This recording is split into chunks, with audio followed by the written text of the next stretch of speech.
Oh my god, I don't have my microphone. Oh well. Hi guys. Oh. Hello. I totally don't even have my microphone and I'm so upset about it. That's okay. There are worse things in the world. Hi everybody. We're gonna give it time anyway. Let people get in. I'm at a friend's house right now. Hello. Noah says hello. And these are the cats. That's Markle, the light one is Markle, and the darker one, that's Howl. Oh, my kitties are gonna be famous. Yeah, I know. Famous kitties. Famous pussies. Oh my god, I need... Hold on, I need my cards. I'm such a mess. Oh my god.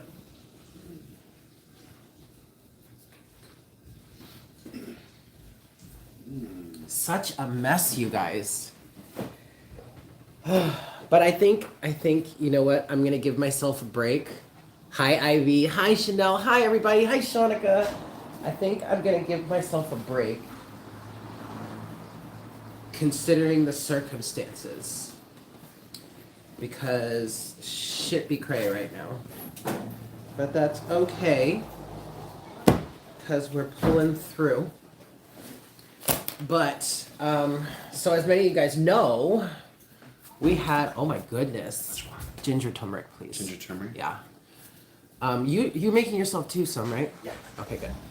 So as many of you guys know, we had a hurricane here in Puerto Rico. It was only a category 1, but by the time the storm moved on and hit the Dominican Republic, right after us, it was like a category 3. So it had intensified, but when it hit us, it was only a category 1, and it took out the power for the whole island. And we're still working on getting that back. So my friend Noah here Hold on. got power last night. Oh, Mama Piplup, thank you so much for that donation. Noah and some, like this area of Rincon got power back last night, which was so cool. We were out helping another friend with her space and her stuff because her apartment got flooded. Like literally like 3 feet of water in her apartment. So that was crazy. But luckily she was able to find a place. She moved in last night, which was awesome. And it's actually, in my opinion, it's an upgrade. So like, hello, that's fantastic. Yeah. But we were on our way from her new place back here. We were stopping. Are you okay? Yeah, I'm good. We stopped here real quick to drop something off or something. I don't remember. And as we were pulling into, hey Yanira, as we were pulling into the driveway here, I didn't notice. I had no idea. I wasn't paying attention. But Noah looks up and he goes, "Eric, my lights are on." I was like, "What?" Glorious moment. It was a very glorious moment. And I didn't even realize it. Like, we drove all the way down the road and there were street lights on, but didn't register until we got here. So, yeah. Barnetti says, hey. Hey, Noah. Hey. So, I've been hunkering down here for the last few days. We built a grill. We built a grill. We built an oven. We built like a grill oven type. It's dope, you guys. Like I found because I had this chicken that I needed to cook. I had this meat from my freezer that I needed to cook that ended up going bad anyway. But we don't have to talk about that. But I was like, wait, all I need are some cinder blocks. Yeah. Hey, Diamond Frost. All I need are some cinder blocks, and I found some. And me and our other friend D, we put them together, and then Noah jumped in, and we assembled them. Noah, they want to say hi. Do you want to? Are you camera ready? Hello. Hi guys, this is Noah. Coming live from Rincon. My tip. By the way, I have to say that's my favorite shirt, and I might have to steal it from you. I might have worn this 3 days ago. But so me, Noah, and Dee, and our friend Chris have all been hanging out here. We made that grill, so we made food. We were able to eat and everything. We really came together. It was a really beautiful experience. But we're still not out of the woods yet, because at least I'm not, because I don't have power. Still. You'll get power in the next. I hope so. I was talking to my landlord about it this morning, and he was saying maybe like another 5 days, but I don't know. No. I don't know. We don't always communicate well with each other, because, language barrier. But anyway. So here we are. But I'm glad to be able to be here with you guys for this moment. At least I have a cat in a box. Exactly. That's I love my little cat. Markle. Sparkly Markly. Yeah, so we're here. And as soon as we got power last night and internet, I was like, ooh, I really should go live tomorrow. And so here we are. So as per the what, Eric? The poll I put out there. Thank you, Hunter Law. I'm happy to be okay as well. I missed you guys too. I'm so happy to be here. It's been an interesting few days. But anyway, so in terms of the poll that we took, it seems that you guys want to talk about messages for the new moon, which we had on Sunday, I believe it was. And in terms of true sidereal astrology, that new moon was in the constellation of Virgo. However, in tropical, it's in Libra. And so I've been seeing a lot, of posts and everything like that surrounding this new moon energy and it being in Libra. And I'm going to be honest with you, like no shade or anything, but I don't even really read those anymore. Because like if you notice, if anybody shares anything with me that is in the form of astrology, I'm grateful to you to have it and to read it, but I will not share it in my social media presence because it's not true sidereal astrology and I can't have both of those messages in there anymore. Hi y'all. I can't have both of those. It's conflicting, right? But I have been seeing a lot of people are talking about, this Libra energy, especially with Mercury retrograde right now. Mercury's going to be retrograde until October 2nd. But in terms of tropical astrology, it's in Libra, but in true sidereal, it's in Virgo. All right. So there's this double energy depending on whichever system. Thank you so much, darling. Huh? There's less water than I thought. Oh, that's okay. It's something. There's this double energy. And in terms of, where the constellational astrology, where things are right now, bye, see you later. This is all in Virgo. And I will say the reason why I'm picking up or I'm talking about or mentioning the tropical aspect is that Libra is a sign of social situations. Libra is ruler of the 7th house. These are your interpersonal relationships, also legal matters potentially. I feel like I'm getting bit. The mosquitoes, the mosquitoes died down for like most of the days that we were stuck with the doors and windows open. But then yesterday I noticed they started to pick back up again, and now I feel like I'm getting bit. So if you see me looking down like this, it's because I'm mosquito hunting. Anyway, what I'm trying to say here with this new moon is there is a social aspect to this situation, okay? Now, in terms of astrologically speaking, I actually feel like this is something that's the social aspect of this new moon energy, this cleansing energy, this clearing energy. In terms of that, I feel like that actually started in the last full moon, because in terms of constellational astrology or true sidereal astrology, the last full moon was in the constellation of Aquarius and like kind of in Pisces too, but like it was really kind of more exact from my point of view, at least from what I was seeing in the chart. It was more exact in the sign of Aquarius, and actually it really just kind of made more sense. And no, I'm gonna boil some more water, but in a bigger pot. Oh, he can't hear me because he has his headphones on. He's playing video games. Anyway, it actually kind of made more sense also, but it was in Aquarius. Hi, Akira. And Aquarius is, ruler of the 11th house. And if you guys remember, I was talking about during that full moon, I was talking about how this is a moment where you really may start to redefine your interpersonal relationships, or your dreams, your wishes, your goals, your ambitions, your desires, or like your interpersonal relationships. And this is not just in love, you guys. This is like big time, okay? This is everywhere. This, because Aquarius is ruler of the 11th house. The 11th house is your wishes, hopes, and fears, yes, and dreams, but also the house of your social environment, like the groups that you're in. Whereas Libra is like interpersonal relationships, like one-on-one situation, kind of, and it's more personal. When it gets to the 11th house, now it's more collective, it's more community, it's communal, it's the bigger picture, it's the macro instead of, I'm sorry, the micro, no, I'm sorry, the macro versus the micro. The 11th house would be the macro, the micro would be the 7th house, kind of. It also kind of starts in the 3rd house, but you get what I'm saying. So this is everything, okay? These are your friendships, this is your family situations. What are you doing up here, Marco? You know you're not supposed to be on the counter, sir. Excuse me, cat. Excuse me, cat butt. Get down. Okay.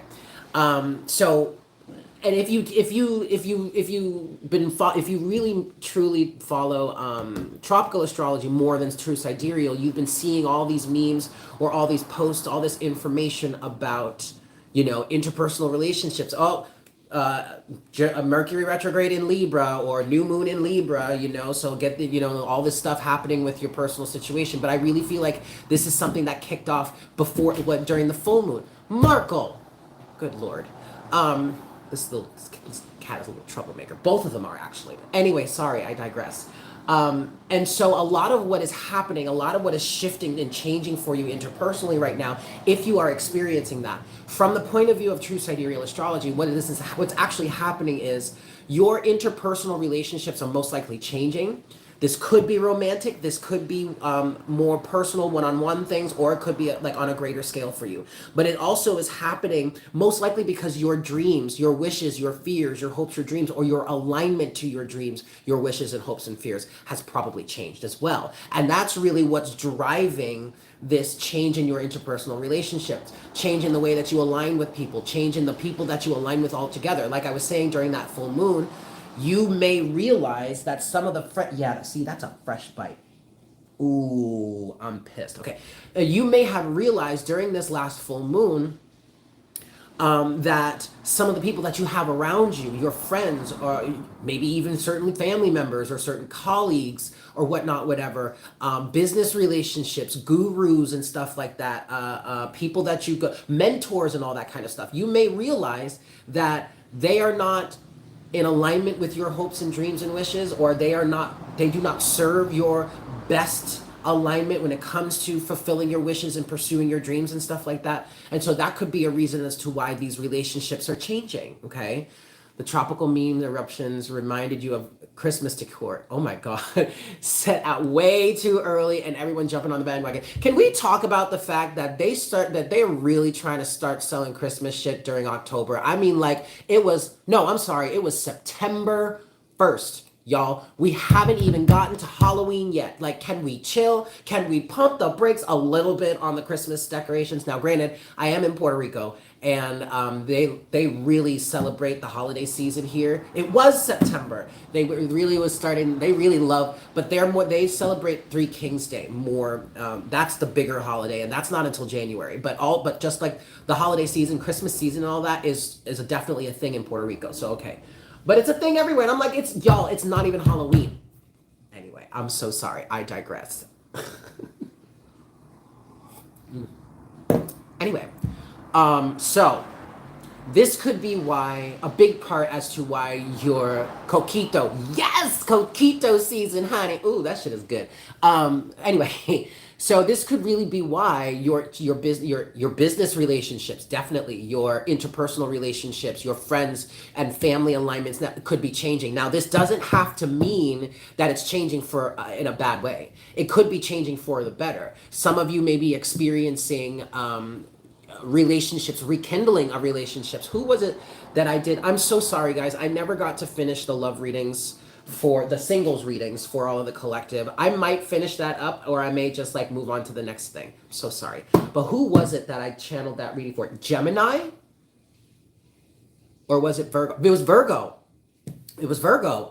There seemed to be some sort of relationship that's starting over or turning over a new leaf, or people are coming back together. People could be realizing, well, first of all, people have changed and grown and outgrown a lot of the past circumstances that may have held certain discrepancies or certain fights or something like that in place. But people have changed and people have grown, or people see new things, or people see things in a different way, or just enough time has passed where you're like, this is stupid. Why are we fighting about this? Why can't we just be friends or family again? You know, that kind of energy. So it could be happening that way for you too. That doesn't have to mean that if things are changing for you, that they're changing in a negative way, that relationships are dissolving. There are some relationships that could be rekindled or coming back together. I have been feeling that for the collective. And actually, the messages that I'm going to pull, we are going to do all 13 signs in this session. And I'm going to do my best to write the times down and then timestamp it for you guys later on. But I have been feeling for the collective that there's an energy of rekindling relationships in the air. Trying over, starting again, seeing where you messed up or you fucked up last time, seeing where things went wrong last time, understanding the other side's point of view. I don't remember who I channeled this for, but this is coming up too. There was some sign that I channeled for or there was a message that came through. Maybe it was a collective reading. I don't remember, but there was a message of having gone through something, and this actually came out. I remember channeling this, months back? I don't remember, a while ago. I remember channeling it before. It came up somewhere, but I just heard Destiny of Queen Cup. This was one of the channeled messages that came through in her live stream from yesterday that I was watching as I was driving down here tonight. But there is an energy of, for somebody or for some people out there, there's an energy of having had a negative situation. I think it was Gemini that I channeled this for. Yes, it was Gemini. Having had a situation in the past with somebody that did not turn out well, or maybe was spelled the end of the relationship somehow, y'all haven't spoken in years or some shit like that, and it was a very divisive situation, or it was a very divisive situation, drove a really big wedge between you and this other person, or something like that, or it was just a situation that was negative. There was some sort of, and Destiny explained it perfectly in her session last night, there was some sort of karma that happened. The roles ended up, and this could be years later, time later, the roles ended up reversing, and people were able to see the other person's side of the situation. So if at one point you were dealing with someone that was really judgmental towards you, or you were really judgmental towards someone else, and something popped off, something happened to that person that portrayed that judgmental energy to help them see the other person's side of the situation, and to come round karmically full circle and be like, oh shit. And this is literally what I said in Gemini's reading. I don't remember, it wasn't the singles reading, it was just the general Oracle Tarot reading that I pulled for Gemini for the month of September. It was like, oh shit. Now I see why so-and-so acted that way. In the Gemini reading, the message actually was, what I channeled was, now I see why so-and-so stood up for themselves in that way, or why so-and-so reacted to me or reacted to the situation in that way. Because something happened to that person, or something happened to you that got you to stand up for yourself in that same way. Hey Mel, stand up. It put you, or put that person in the position to have to stand up for themselves the same way that homeboy or homegirl chick over here stood up for themselves and that set you off, or set them off to begin with. You know what I mean? So it was kind of like a karmic retribution. Destiny did say it was karma. Okay. I saw it a little bit differently. I saw it as like a benevolent thing. It was like an eye opener. It was like an aha moment. It was a eureka moment. And it was a peaceful moment though, because it allowed someone to really let go of the anger, the resentment that was surrounding the situation, and really come to terms with the fact that, oh wow, maybe we can reconcile this. Maybe this isn't or wasn't as bad as we thought or as I thought, or maybe we can start to see eye to eye, okay? So that's how your relationships could be evolving at this time as well. And with this being a new moon here, all right, this is a great time to plant a new seed. This is a great time to clear the slate, to start fresh, to start something new. When, like in terms of gardening, hi Abuola, yeah. I'm all right. I'm surviving. I'm at a friend's house right now because he has power and internet, so that's how I'm able to be here with you guys. I don't yet. But anyway, with this being a new moon here, this is a great time to wipe the slate clean.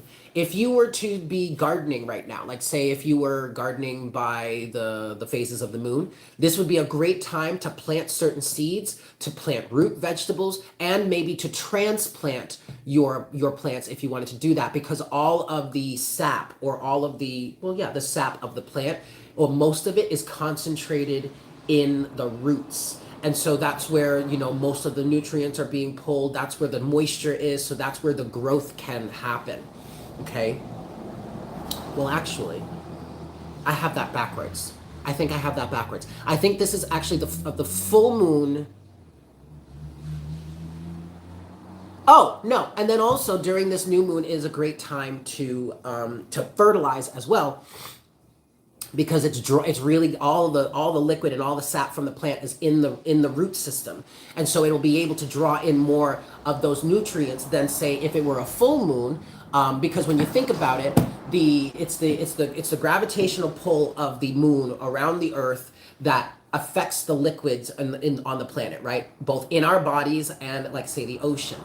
When the moon is full, it's pulling the energy, okay? So that means that all of the sap, all of the liquid is being pulled from the root system into the leaves. But then during a new moon, when the sun and moon are conjunct, you don't have that pull. So it's like kind of push. It's the push and the pull, right? So now during this new moon, all of the nutrients, all of the sap, the liquid is all concentrated in the root system. So this is a great time to transplant or a great time to fertilize, okay? And maybe even plant some seeds, because that's where the liquid is. So this is a great time to wipe the slate clean. This is a great time to have that new start, to have that clean state, to start over, to try things again, to work on trying things from a new point of view or seeing from a different perspective. Now, conversely, like I said in the beginning, maybe for some of you, this isn't so pleasant. Maybe this is spelling the end of certain relationships or certain interpersonal ties or interpersonal attachments. I am picking up on business for some individuals. This is about you getting in alignment with the type of people that are really going to help drive your career. Now, this is in terms of true sidereal astrology or constellational astrology. This new moon is happening in Virgo, okay? And also Mercury retrograde is happening throughout Virgo. Hi, Justin. Yes, of course. The Mercury retrograde is happening throughout Virgo. Mercury is not moving out of Virgo back into what comes Leo. Excuse me. Mercury will be staying in the constellation of Virgo in terms of constellational astrology or true sidereal astrology. Mercury will be staying in the constellation of Virgo. So this is a great time to rework your plan, to rework your alignment here, to learn something new, to study something, to investigate a new plan of action for that new job. Also, Jupiter was in fact very, very close to the planet, very, very close to us. I think it was the closest like 2 days ago. That was Sunday, right? Or no, it was Monday, because it was the day after the new moon. So it was yesterday. It was like the 27th or 28th. I don't remember. But that is a really great blessing. That is a really beautiful energy. Jupiter is the benevolent one. Jupiter is seen, rules Sagittarius, is seen as the guru in astrology by some. Jupiter is like the expander, the one that wants to give you all of the blessings after you learn the lessons and gotten into the proper alignment from the lessons of Saturn. So this was a great time for like miracles and stuff, or working with miracles, praying for miracles, or at least just praying for, you know, your manifestations. And what I'm picking up on for the collective right now is this is really, especially with You know, Virgo being an energy of the healer or a healer. I see Virgo as like the nurse, maybe the midwife. Virgo is ruled by Mercury. Okay, Virgo is all about perfection, perfecting things, you know, streamlining the process and all that. Hi, Gloria. Hello, Noel.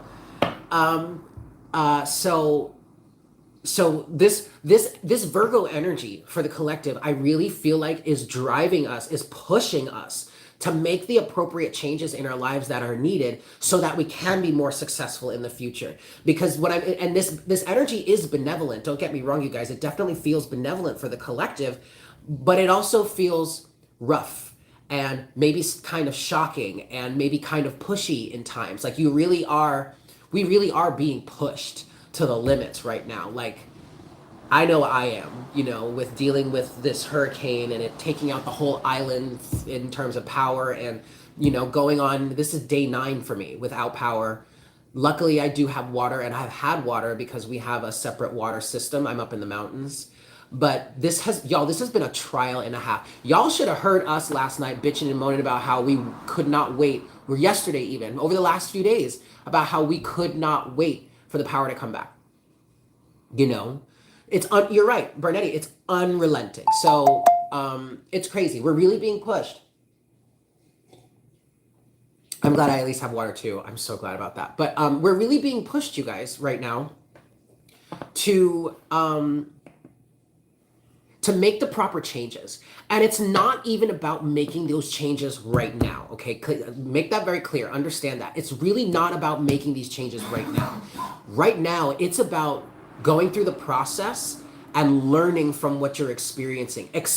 Be present in what it is you are experiencing and take it day by day. I understand that this Virgo energy is fairly pushy sometimes, okay? She's being a real bitch about it right now, okay? Not even gonna front, not even gonna sugarcoat it for you. She's being a real bitch. She's being a real cunt right now, okay? But she's doing it for a reason, okay? She wants you to see. She wants you to understand what's going on in your reality and where the misalignment is so that in the future, in the near future, she's saying, in the near future, you can make the appropriate changes. But right now, it's about seeing where the faults are. And if there is any energy that could really be perfect for that for you, it's fucking Virgo. Okay? Virgo loves to get in there with her fine-tooth comb and just pick out all the pieces, everything, the gnats, the debris. Oh God, what is that? We're not even gonna talk about it. See, like, Virgo loves that shit. Okay. Okay. And I am not even trying to knock her right now. I love her for it. Like, go on, girl, do your damn thing. But that's what's happening for the collective right now. It's going to be happening over this expanded period of time. I mean, first of all, we have the sun in Virgo right now. We also have Mercury moving retrograde through Virgo, and Mercury's going to be in Virgo for a while because he's going back to like some of the early degrees of Virgo to then turn direct and go back the other way. No one finds faults like a perfectionist. You got that right, Mel. So we're going to be dealing with a lot of Virgo energy for a long time, okay? The sun doesn't move into Libra. I don't remember the exact date. Sometime in early October. Okay.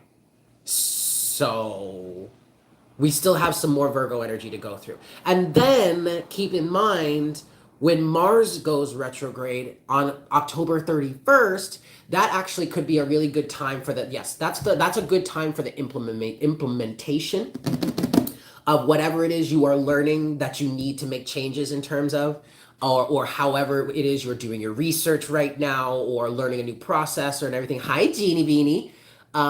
So keep that in mind. We're not there yet. We're still in the observing process, okay? We're still in the middle of the audit, right? Our lives are being audited in some pretty serious ways right now, okay? Exactly, Spirit, going through it with a fine-tooth comb.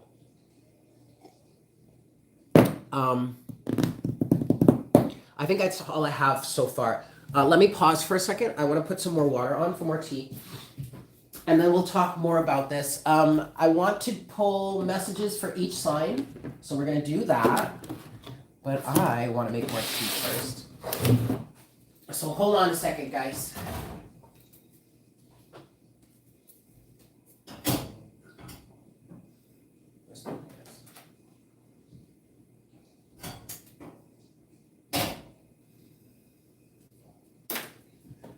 Okay.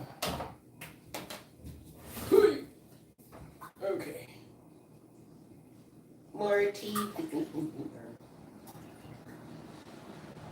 More tea, please. Okay. All right. So that's going to boil in a few moments. But I'm so glad to be here with you guys. We are going to go through all 13 signs. I'm going to try not to make this too long. I just want to get a quick message. The reset is setting in, is what I just heard. The reset is setting in.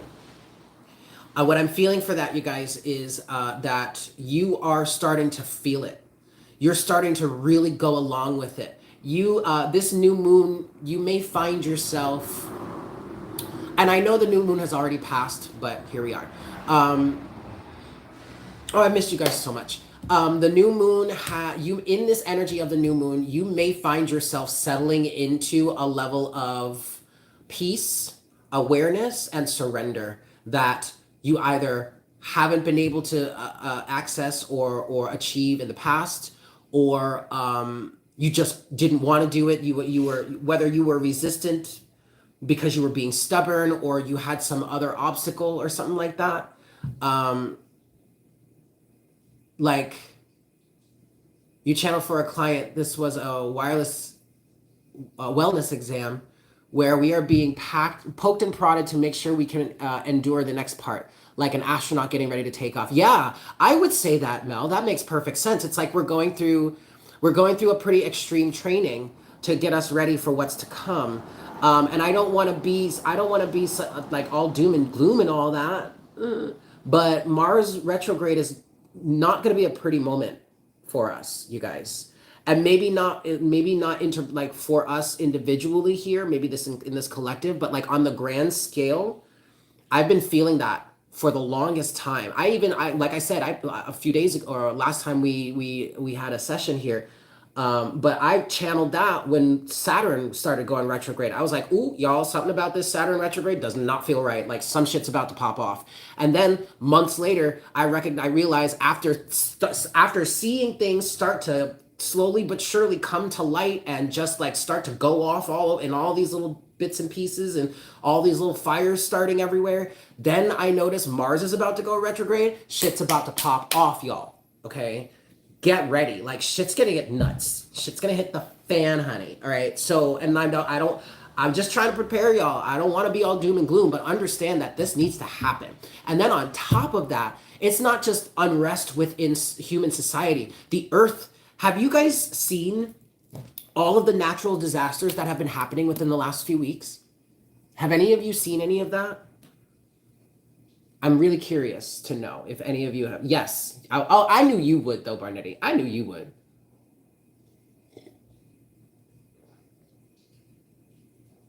Is this a good, does it look cute? I actually like this peach on my skin.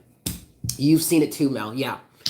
Mama Earth is making big changes. She is not happy, okay? There have been, we have this hurricane that just came through and hit Puerto Rico, hit the Dominican Republic, and now is going off to sea. Hurricane Fiona ended up hitting parts of Canada, so Nova Scotia and Newfoundland and places like coastal eastern coastal parts of Canada, wrecked, okay, like flooding like you wouldn't believe. It flooded Puerto Rico like you wouldn't believe. And this bitch was only a Category 1 hurricane. She flooded the parts that easternmost tip of the Dominican Republic, because by the time Fiona hit the Dominican Republic, which is right next to us, by the way, here in Puerto Rico, she was a Category 3. Homegirl became a Category 4 before she even went out to sea.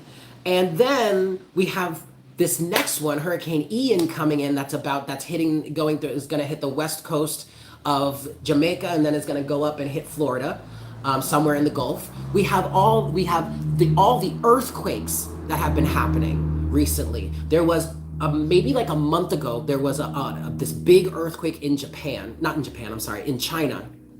And then a few days later, south of that first hurricane or initial earthquake, on a major fault line in the West Pacific Sea, there was a massive, damn near 8.0 earthquake. And then 2 or 3 days later after that, a 6.7 in Taiwan. There may have even been two. No, I think there was only one in Taiwan. And then right, C, D, what? Come on now, girl. And also, we haven't heard from her all day. And then here she goes while I'm live. Here she goes. She wants to get in on the on the group text. Anyway, and then in that same light, because remember, this is in the Pacific Sea, right? Then all of a sudden, earthquakes started in California, and now there are some massive earthquakes hitting Mexico. There are volcanoes erupting. Where was there a volcano? I don't remember where, but a volcano erupted recently. Actually, I think it was around Japan. Oh, and by the way, Japan has been decimated by a freaking typhoon that was projected to go like literally right up from south to north and curve right with the center of the island and just wiped it up. I don't know if it actually ended up doing that.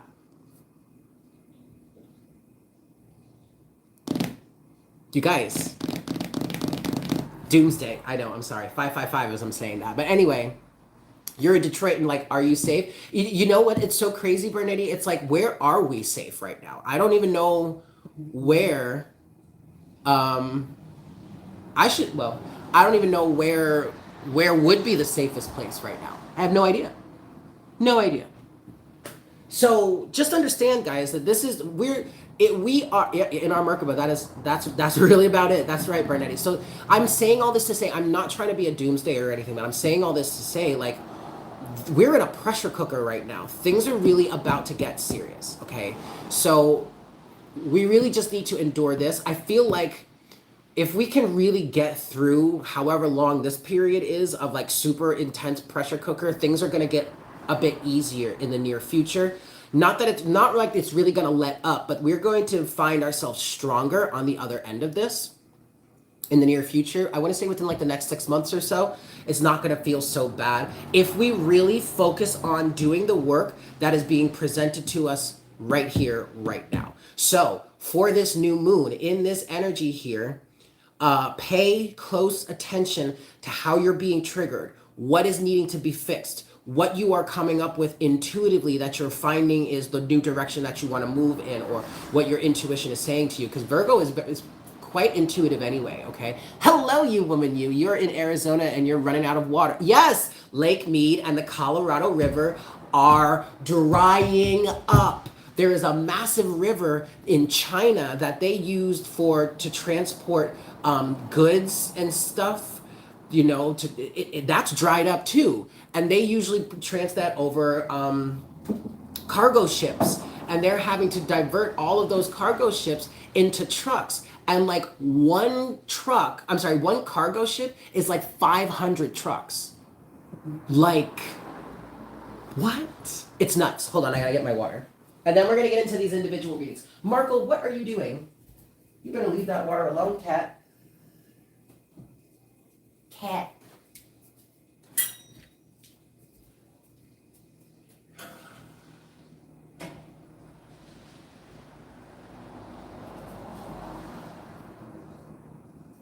Ah, yes, that is much better. Okay. So yeah, guys, get ready. All right, we're in this pressure cooker right now, but it's all right. We gonna be all right. We gonna be all right. All right. So let's get into this. So I'm just gonna pull maybe like a little 3-card spread. I think it is Lake Mead. I think you're right about that, Mama Piplup. I'm just gonna get like a mini little energy. What do you need to know for the new moon? I keep wanting to call it a reset. Okay. So, then we're gonna go through all of the signs, yeah? We're gonna go in order.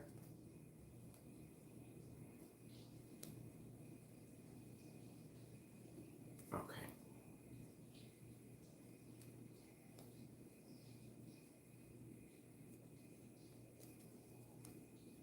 And I'm gonna try and do my best to get the times. That's why I'm writing this down, because I want to try and timestamp for this.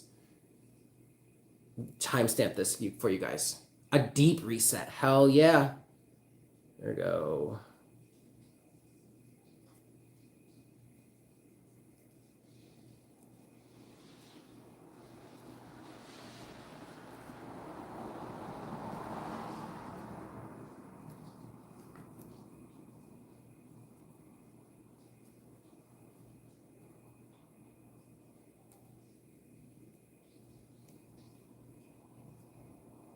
Alrighty. 1, 2, 3, 4, 5, 6, 7, 8, 9, 10, 11, 12. Aha! Okay, kids. We're gonna get into this here. We are gonna get into this here.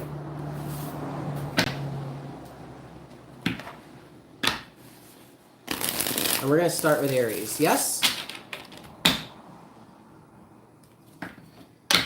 What is up, Aries? Welcome to the new moon in Virgo for you. True sidereal astrology.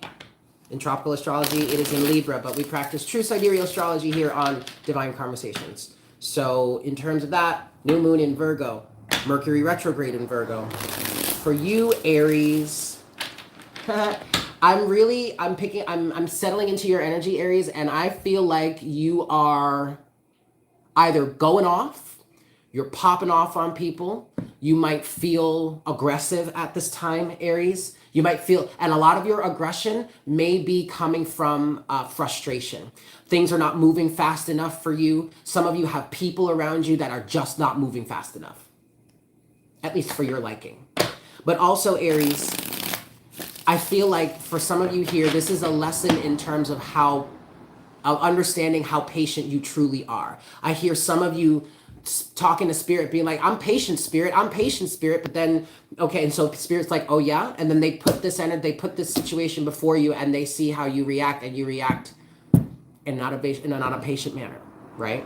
But this is not meant to hurt you. This is not meant to reprimand you. This is to help you see either where adjustments need to be made in your interpersonal relationships, you know, the individuals that may be standing in your way, or the negative or toxic alignments that you may have in your life that are kind of hindering your progress, okay, Aries? This is helping you see where those changes need to be made or could be made. For others of you, this is helping you understand how, this is a lesson in patience for some of you, okay, Aries? Ooh, that is hot. All right. So for you, Aries, the new moon in Virgo, what message does Spirit have for you for this new moon? Yeah, first card you have is the Ten of Pentacles. I really feel like you're very long-term oriented. Yeah, okay. For Aries here. Yeah, yes. All right. Okay, looky here. Overall energy, Aries, is the Nine of Swords. Okay, but you are long-term oriented. You have long-term goals in mind. Case in point, Aries, I'm going to relate to you at this moment because I'm an Aries, and something I've been really focused on lately is my follow through, my drive. I have that typical Aries tendency where I'm really super passionate about starting something new, or I get really emotionally invested in something brand new and I'm excited about it, but it consumes me. Sometimes it can even become like an obsession, and I just want to do it. Or hi Selma, I want to do it, or I want to experience it, or I want to work on it, or I want to be in it like all the time. But then I burn out. And then I burn out and I either have to take an extended break from it or I leave it behind altogether. And for me, what I've been really learning about here is my tendency to give up or not follow through with things, not see certain things through. And that I'm finding is mostly because of an emotional disconnection eventually. But you have this Ten of Pentacles energy as your first card, Aries. So in this new moon for you, I feel like you're very long-term oriented, long-term goals.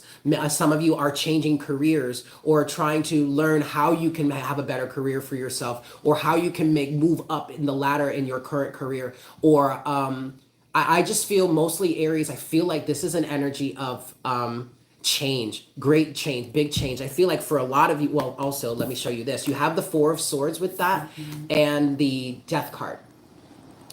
Some of you are making some serious changes in your life. Okay, you're going through a major transformation. You could be switching businesses. You could be, changing jobs. You could be, I don't know, moving, trying to move. You may be forced to move.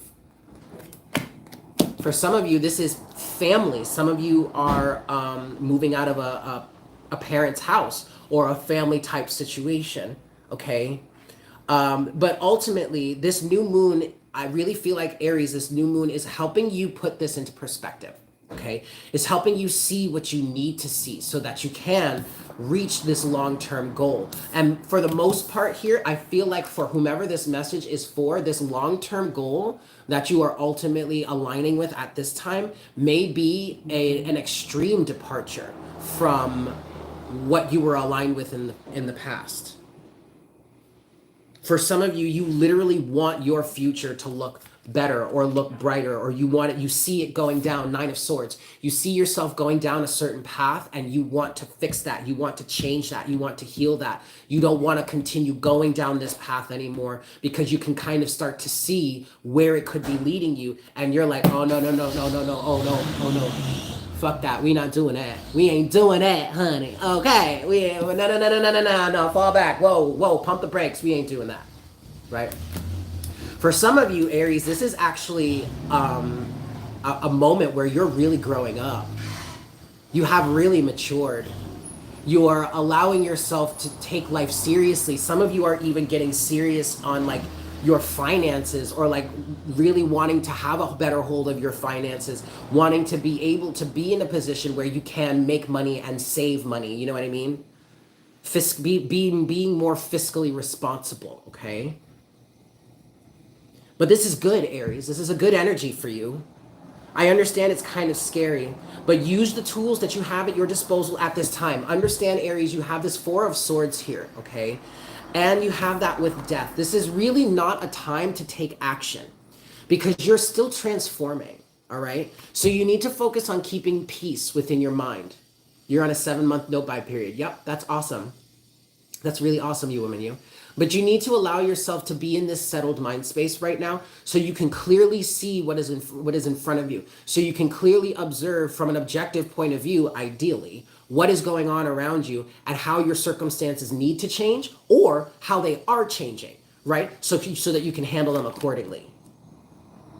Some of you do have this fear here, this Nine of Swords, but I really feel like, I feel like that's an energy from the past, Aries. I don't feel like this is any fresh or new fear. I feel like you're coming out of fear. You're releasing a lot of the fear from the past. And it may be some fear of uncertainty in the future, but I really feel like this is mostly what you're transforming out of. It's this fear here that is represented by this Nine of Swords that is giving you the frame of reference and the point of view to make your transformation. Okay, underneath the Nine of Swords, you have the Page, the Page of Pentacles, and then the Queen of Swords and the Magician and the Seven of Wands. Fuck yeah, Aries. To the 10 of Wands here, the Nine of Pentacles. You have a whole lot to offer, Aries. Or at least I'm sorry, I'm doing too much. But you have a whole lot to offer, Aries, and I really feel like, I don't want to burn myself just on Aries. I still have more signs to do. But I feel like you have more to offer. You want to have more to offer. You may have gone through a glow up or a grow up in terms of understanding your self-worth. Not engaging in the escapist spending to seek fulfillment outside of yourself has helped you see so much clearer. Yep. This is a good thing, Aries. This is a very good thing. This is a very, very good thing. Develop your products. If you're in the business of making something, if you're in the business of crafting, if you want to get into some sort of crafting business, if you want to start cultivating or creating a product to sell, this may very well be what this 10 of Pentacles energy is for you. This new alignment, this new business, this new job, this new career path, this new, potential avenue for just an avenue for revenue. It could be like a part-time gig. It could be like a little hobby or something like that. But that leads to, ultimately a source of income for you later on down the road or something. If that is something you're being inspired to take hold of, to take advantage of, to move forward with at this time during this full moon, Aries, you are encouraged to do it. You're encouraged to do it because you're going to be successful, ultimately. you're definitely going to be successful. Okay? Excellent. There you have it, Aries. I hope that was helpful for you. Please make sure to smash that like button for me. Like, share, comment, and subscribe if you're new here and feel so inclined and haven't done so already. Yeah? I am available for private readings right now if you guys want one. You have to bear with me, though. Scheduling is going to be tricky. I am going to be working out of my friend's apartment until I get power. But if you're interested in a personal private reading with me, I am available. Check the information in the description box below. Yeah? Excellent. All right. Next is Gemini. I want to do Gemini next. I know we're going out of order, but I'm feeling Gemini in my head. No, I'm going to keep it succinct. I'm going to go in order because now if I do that, then I'm going to be like jumping all over the place and I don't want to do that. Well, no, actually I could do that. Bear with me, you guys. I'm being indecisive, just like I want to. Okay, let's do Gemini next. You know what? I'm gonna let myself do this. We're gonna do Gemini next. I don't want to burn myself on Aries. Yeah, we tend to do that, don't we? Oh yeah, and remember that whole scam thing. It's a scam, you guys. I would never DM you for a reading saying, "Ooh, baby, I felt your energy and girl, you need a reading." No, honey, I would never do that, okay? All right. Ooh. Hello, Gemini. We are jumping all out of order, but that's okay. Hi, Bonjour Bunny. All right, Gemini, you're next. So what's going on? So Mercury is retrograde. Mercury is your ruling planet. This is in Virgo. I don't know if you like it so much, Gemini. I'm going to be completely honest with you. I'm getting a very fun, loving, and playful energy from you, but then here comes big sis or big brother or mom or dad or grandma, grandpa or auntie, uncle or whomever of authority coming in trying to like rain on your parade and like nitpick every little thing and blah, blah, blah, blah, blah, blah, blah, blah, blah. I get it, Gemini. I get it. I'm gonna give you 2 more shuffles, but let's see what this new moon in Virgo, true sidereal astrology, aka constellational astrology. Let's see what this new moon in Virgo has for you.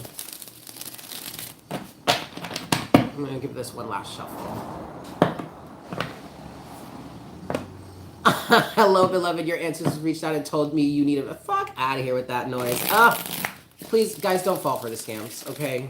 Please don't fall for the scams. I would never reach out to you, say you need a reading, all right? Gemini, what's going on with Gemini? You could really, now, Gemini, I'm literally hearing for you. It's all fun and games until someone gets hurt. Gemini, and understand, guys, that this is there's a lot of reshaping of our interpersonal relationships that's happening right now. And that's what I'm picking up for you. Either you, Gemini, are the one that's playing games and running around acting a fool like they ain't got no responsibilities or like they ain't got no worries that like they're not living in a 3-dimensional world. Like we're still living in a 3-dimensional world, guys. But something feels really immature and really childish. Somebody out here acting a fool. Either this is you, Gemini, or this is somebody in your life.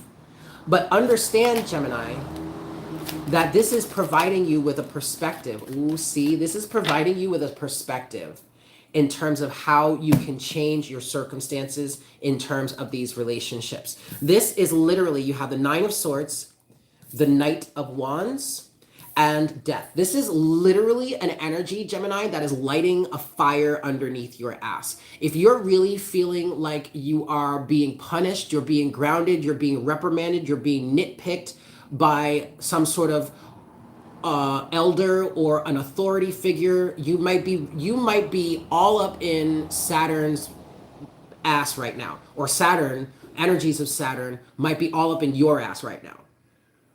It's literally meant to light a fire under you so that you can transform. Okay? 9 of Swords. This is like what I see is this person in this card is like, oh my God, will you shut up already? Yes, fine, I'll do it.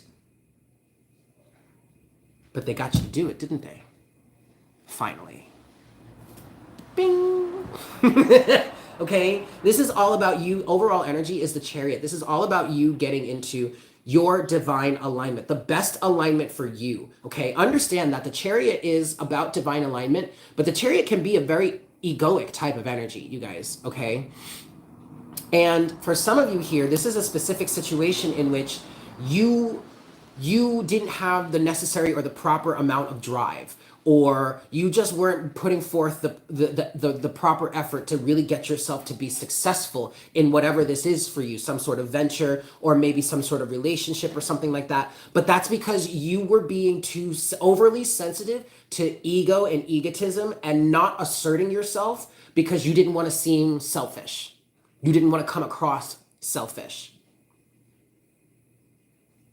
But there seems to be some sort of situation for some of you in which the universe or spirit or your guides or your ancestors or maybe certain family members or like physical people in your life are literally nitpicking you, pushing you to get that fire lit under your ass, to get moving, to get going, to move, to do, to be a mover and a shaker, and to get you into that best alignment where you are kind of somewhat thinking selfishly and are like, you know what, I'm going after this because I want it and I know I deserve it and I'm going to do what I need to do to get it. I'm not trying to bulldoze over people, but some people are going to win and some are going to lose.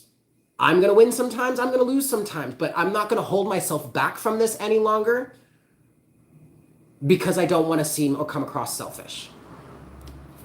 Put your oxygen mask on first. Underneath the Chariot here, you have the 7 of Wands to the 5 of Wands to the Hermit.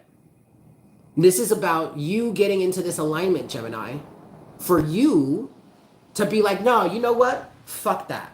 I'm not going to let so-and-so walk all over me. I'm not going to let so-and-so talk shit and think they can get away with it, or at least and think they can still be in my life. I'm not going to let homeboy over here ruin my experience because he wants to be, or she wants to be, homegirl wants to be a Debbie Downer or some shit. I don't know.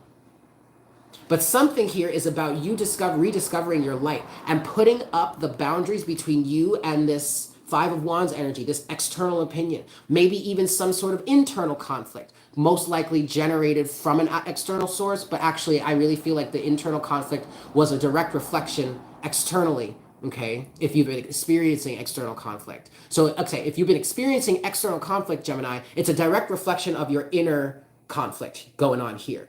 And something is happening for you. It's all fun and games until someone gets hurt, or you can't just goofball your way through everything. At some point in life, you're gonna have to get serious about something.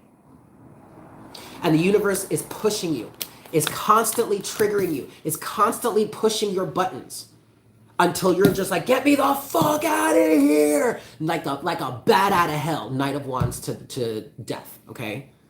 Getting you to change, Gemini. But it's a good thing. It's a good thing.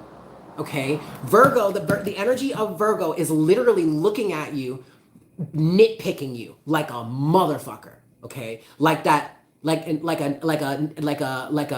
yenta. Okay, hi Archangel, or like that older, like that perfectionist older brother or perfectionist older sister or some shit like that. That auntie, uncle, whomever.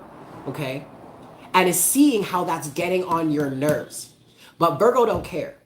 Why? Because she knows that when you successfully make this transformation, Gemini, you are going to be so much better off for it in the future. And Virgo being an earth energy, she's like, oh no, I'm going to push this bitch's buttons because this is going to get to her. And 10 years down the road, she's going to find herself in maybe not even 10, but like down the road, he's going to find themselves in such a much better situation. Physically, financially, maybe even romantically, okay? So, it's time to get to work, Virgo. Okay. Yes, Allie, you did miss Aries. I did start with Aries, but I'm only on the second one, and I'm jumping around. Spirit is leading me to them. And next is Sagittarius, so we're gonna do Sag next. But I hope that was helpful for you, Gemini. Thank you so much for tuning in. Please make sure to smash that like button for me. Hit, like, share, comment, and subscribe if you feel so inclined and haven't done so already. And I am available for private readings. It's a little tricky right now, but I'll be able to get it, okay? Email me. The information is in the description box below. All right, Sagittarius is next. Saggy, Sag. Saggy, Sag.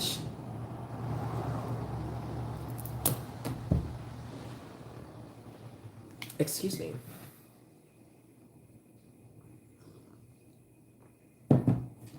All right.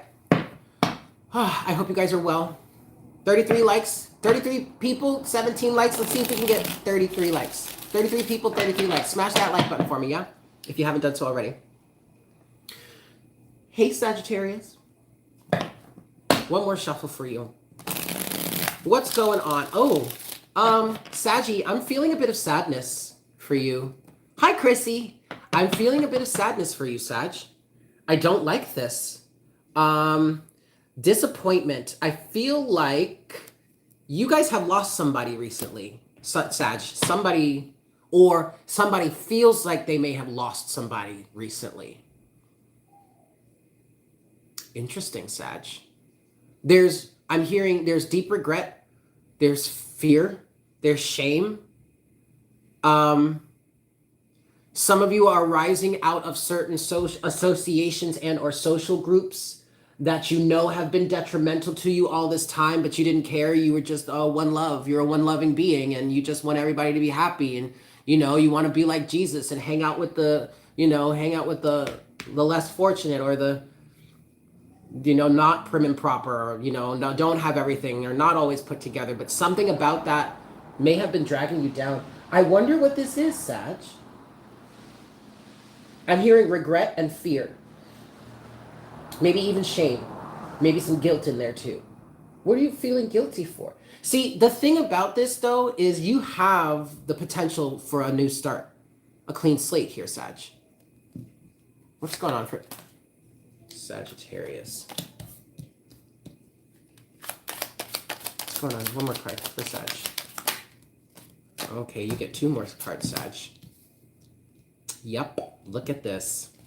Look at this. Ooh-wee! All right. Overall energy is the World, Sag.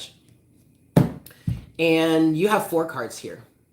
You have the 5 of Wands, the 6 of Wands, the Hermit, and the 10 of Wands.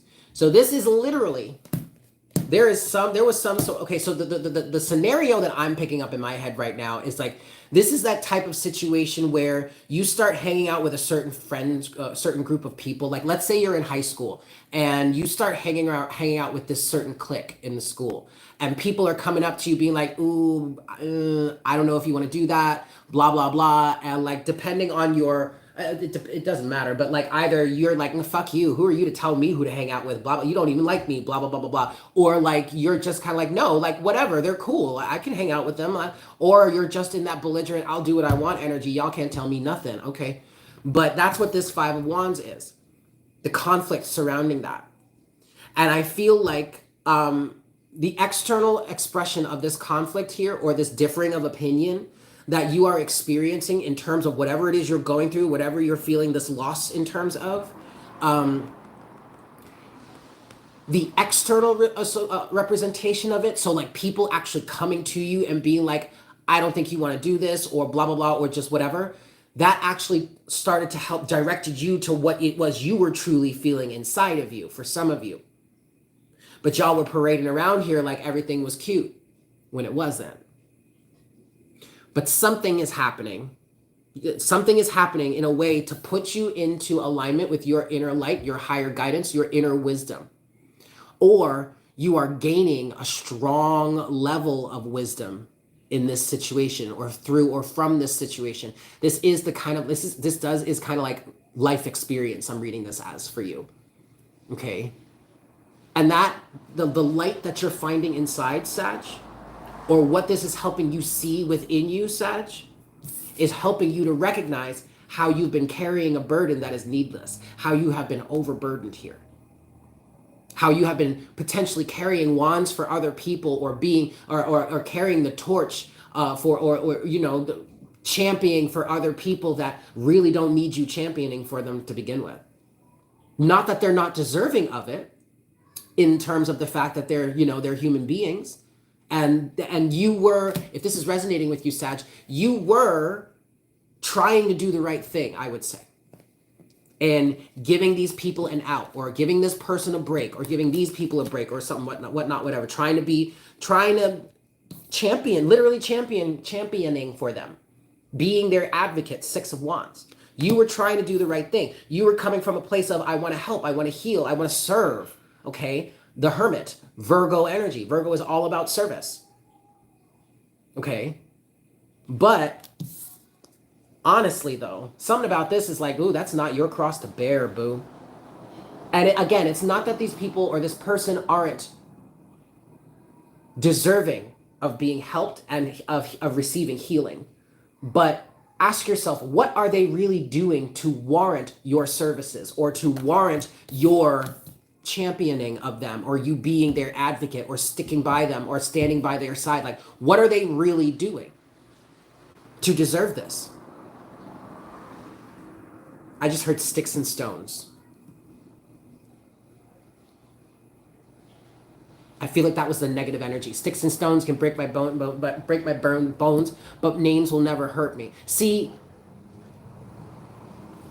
but I feel like that's the other side of the situation, Sagittarius, in response to like me making a judgment call here, and me like talking shit about them, or like, throwing dirt on their name, or talking bad about them, or making them seem like a bad person or whatnot, whatever. I'm not passing no judgment. I'm saying somebody here is carrying a burden that they should not be, and are needlessly responsible for.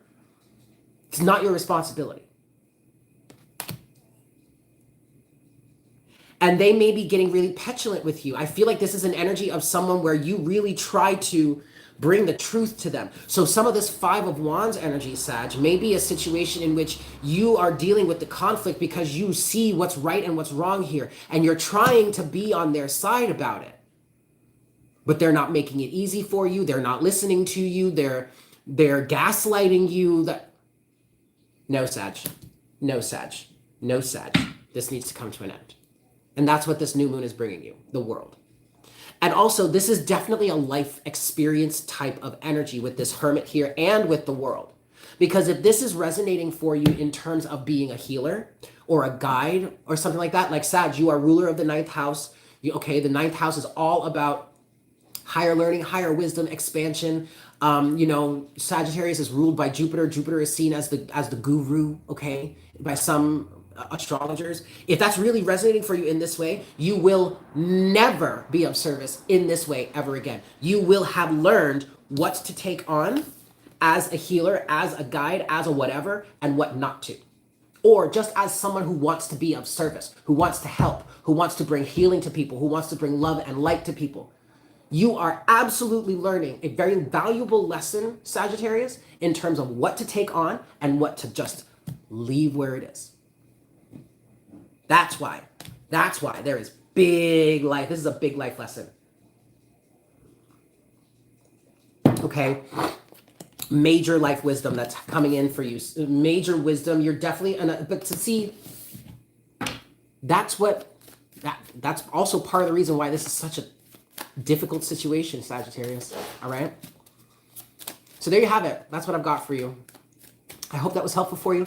If you're new here, please make sure to smash that like button for me. Yeah, subscribe, leave me a comment in the comment section down below. Claiming these, if these readings are resonating with you guys, claim them.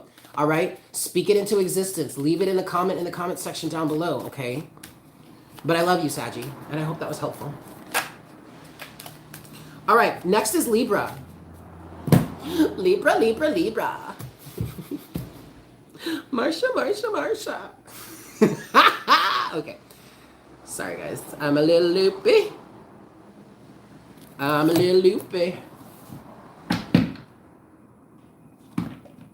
Hi, Libra. I'm glad, Pages. I'm glad that helped. We are all 13. You're right. All right, Libra. What's going on for you? I'm feeling love energy for you, Libra. I'm feeling myself. I'm feeling myself. That's what I'm feeling for you right now, Libra. And it's interesting, though. I'm not quite sure why.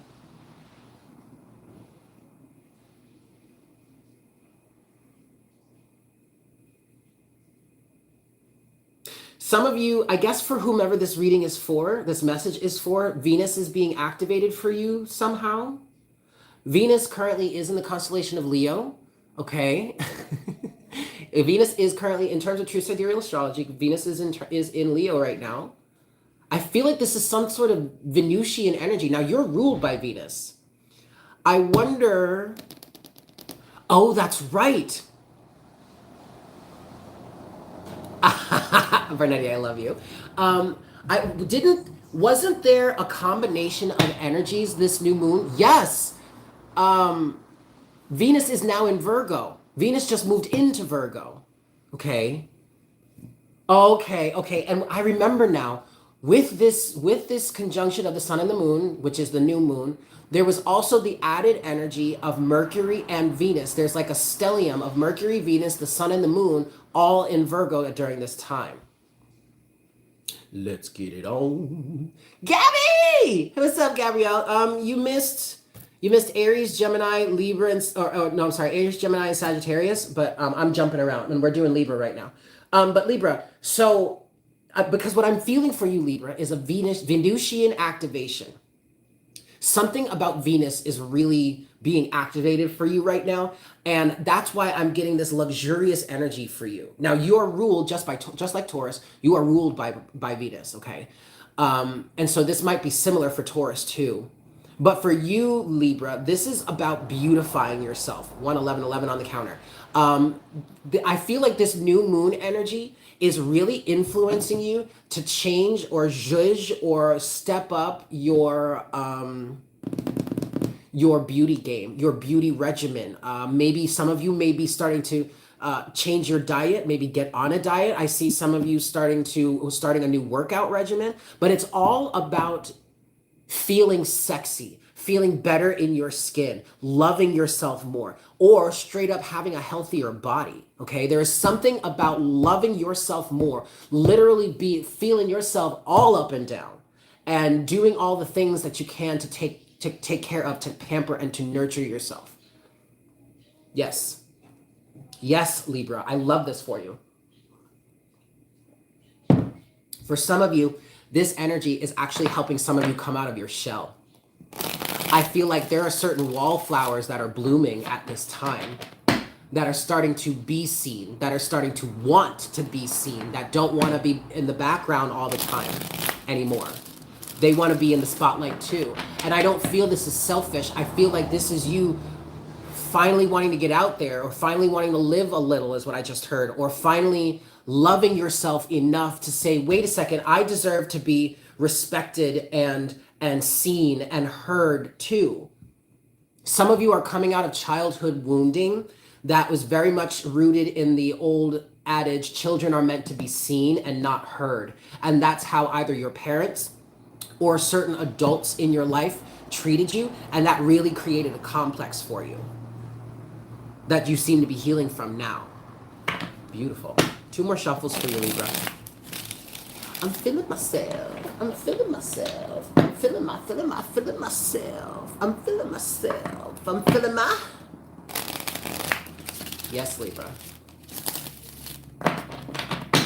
All right, what's going on for you? New moon in Virgo. What's going on for Libra? What messages do you have for Libra? Just love. Just love, Libra. Ooh. I just heard aggressively fighting for your right to choose. Damn. Damn, damn, damn. Look at this, you guys.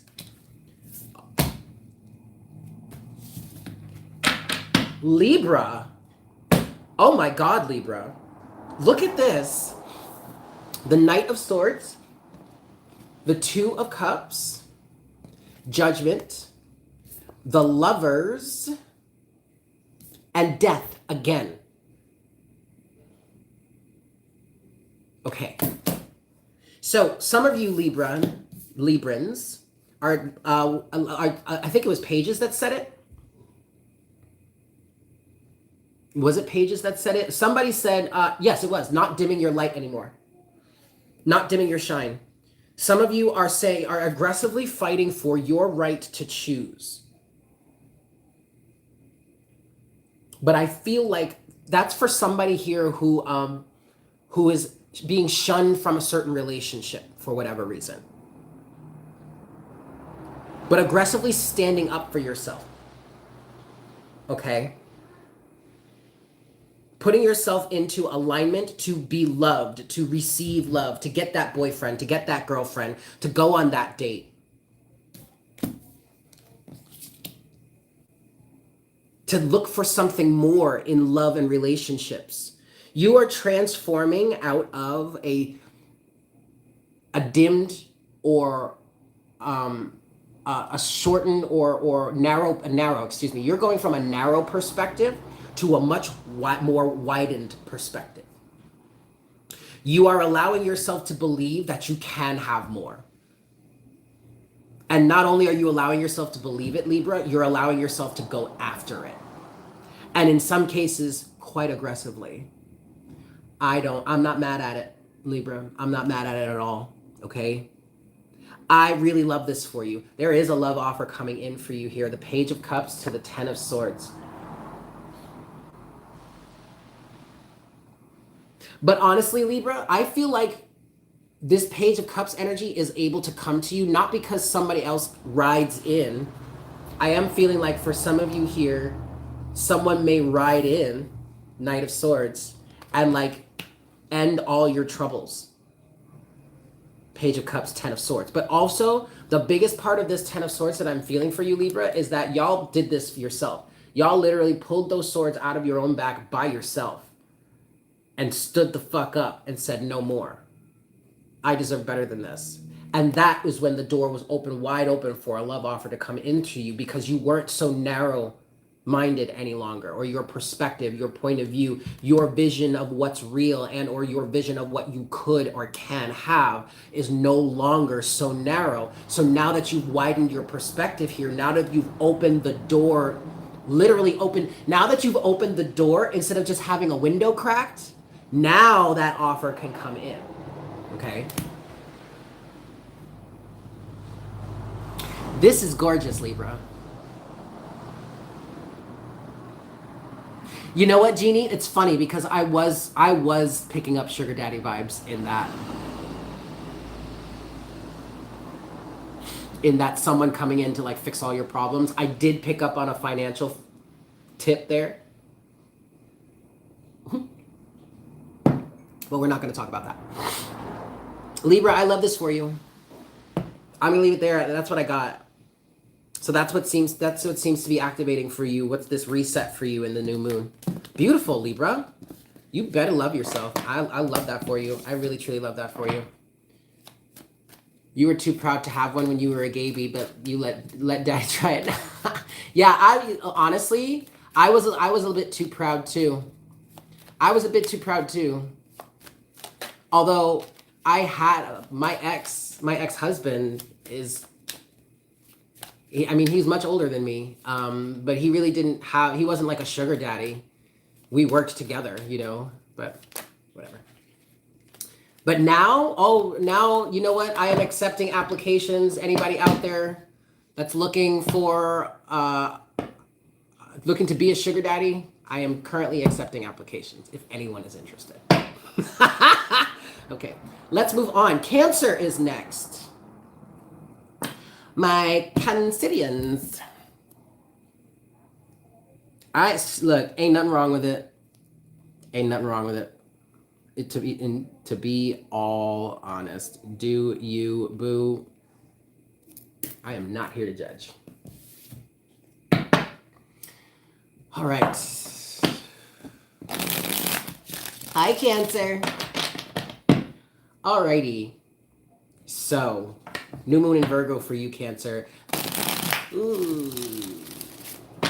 This was dark for somebody, for some of you out here. Now, you may have felt, now Cancer, you're ruled by the moon, okay? So, the phases of the moon probably affect you the most. And actually, you may feel really depleted or at your lowest point energetically during the new moon, okay? Because that's when the moon is completely covered over, you know, you can't see it. It's at its lowest point energetically, whereas peak of that energy would be the full moon, right? Okay. But for somebody out here, or for some of y'all out here, this new moon, this time period of this new moon energy has been dark as fuck. And I'm talking some extreme dark night of the soul type shit. Hang in there. You're getting through it, is what Spirit is saying. It's the Virgo energy. I don't think Cancer and Virgo really get along too well a lot of the time. Virgo's too nitpicky and Cancer is too emotional. Yikes, okay? But then Cancer is sitting there accusing Virgo of being cold and calculated and unfeeling. And Virgo's like, I'm not. I'm just trying to tell you the truth. And you don't want to listen because you won't let your emotions out of the way. You won't let you won't get... All right, we don't have to do that, kids. We don't have to do that. We don't have to do that. Let's just see. This is like, I'm really picking up on some dark moments for you, Cancer. Like, I'm talking some evil shit. Like, I'm not saying you did anything bad, but like, this is like the real twisted and dark side of the moon. Okay, I feel like that was really pulled out of you this time. Or you are really doing some serious shadow work. Like there are some serious skeletons that are being pulled out of the closet, or, you know, past circumstances or history with certain things are being ripped out, or wounds are being wrenched back open. But you see, from Virgo's perspective, if she's coming through and reopening a wound for you, that means that there is a way to heal it better. You could think of Virgo as the surgeon, okay? So you learn to just agree to disagree. Yep. And so if that's happening for you, allow yourself to, I know it's painful, Cancer. I know it's painful, but allow yourself to go through that process of reopening the wound, dealing with it, handling it, and allowing it to heal in this new way. Because like I said, Virgo has a plan. Virgo knows how to fix it or heal it in a much better way, sew it up better so that it heals better. You have more use of function with it. It's the scar. There's no major scarring or so. You know what I mean? It's like that. That's what I'm getting here for you, Cancer. I'm seeing the Death card again, but the Death card has been coming out a lot. But also keep in mind, you guys, I've been feeling like this new moon is like a reset. Okay, a revision surgery. Yeah. All right. One last shuffle for you, Cancer. And we'll see what the cards are for you. All right, here we go. Cancer. What's going on for Cancer? Yep, there it is. That's enough. Yeah. Overall energy is Temperance. All right, so look. Realchemization. Here's your transformation, Cancer. Realchemization, or alchemizing and synthesizing a whole new you. I'm hearing a whole new sense of self, your commitment to things. I just heard you found out about something. You found out about something. Someone may have had an affair. We have the 5 of Cups here. Yep, we have the Page of Cups. We have the 10 of Cups. And then we have the 8 of Cups. Something that was supposed to be long-term and fulfilling just didn't cut it, or turns out that it was not going to be that way. A promise was not fulfilled.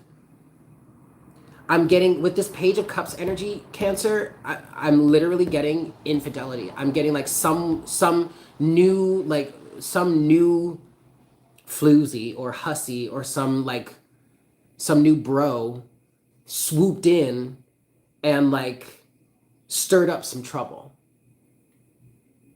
stirred up happiness where there was once stirred up a storm, stirred up turmoil when there was once paradise. Did she? I don't know. I actually didn't get past her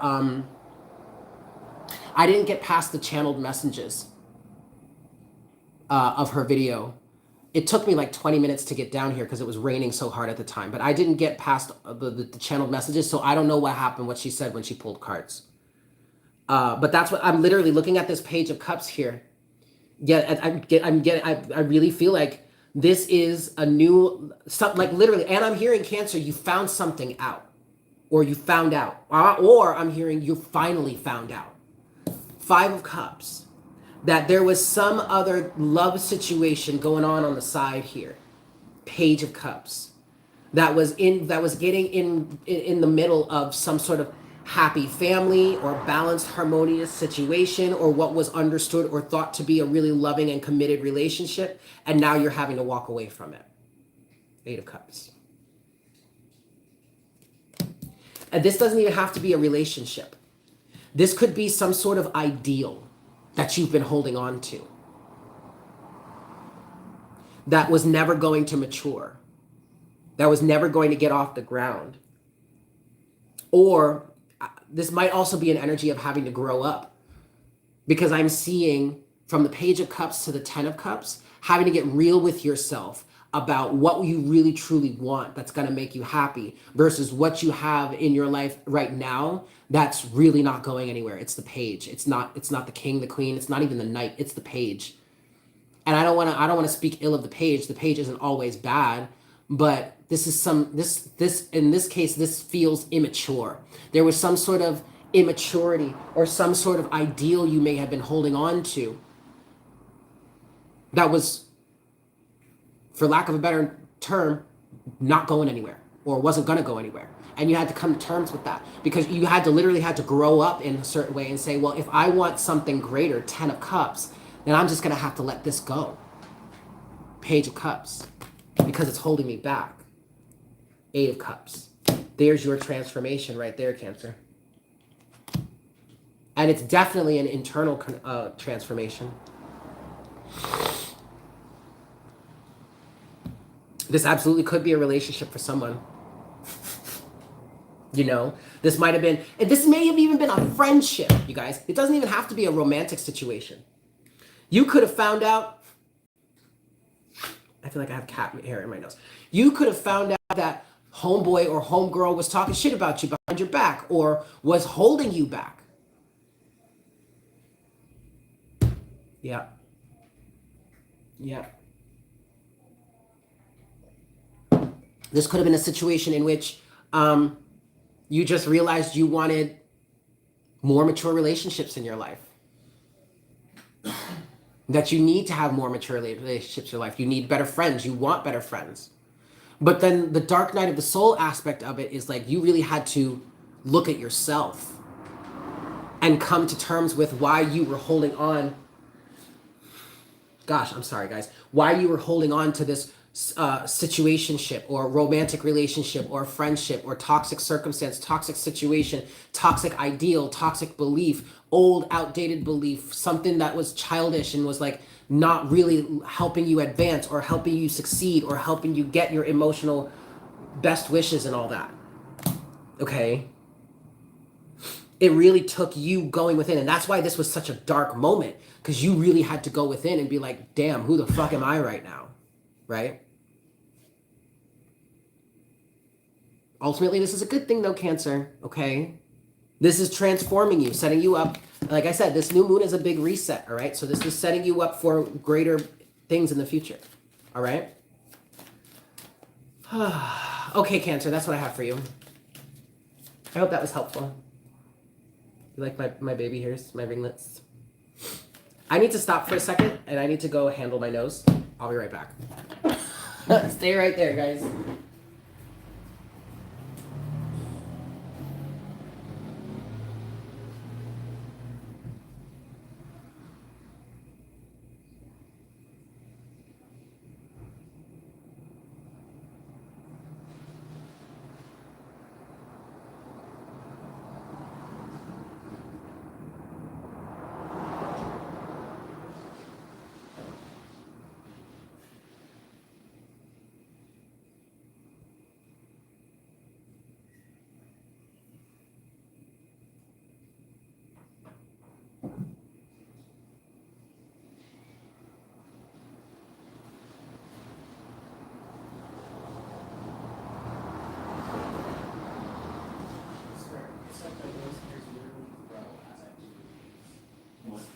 My nose hairs. Oh.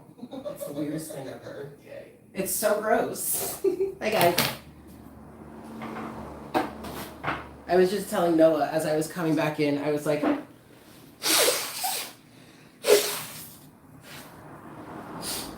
excuse me. It's like my nose hairs grow as I'm doing readings and like come and curl out my nostril, and then it's, hey,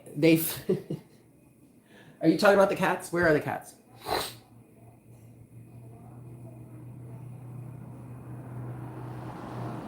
Which cat was it? Was it Marco? Was it the light one?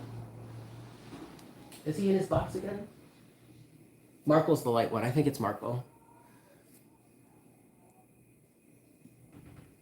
Jinxie's doing well.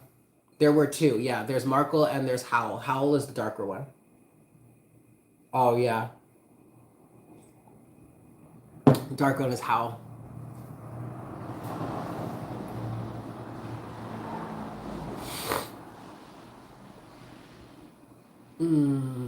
Okay, who's next? Ophiuchus is next. So we've still got Taurus, Leo, Virgo, Scorpio, Ophiuchus, Capricorn, Aquarius, and Pisces. Hey, Marie. All right, Ophiuchus, it's your turn.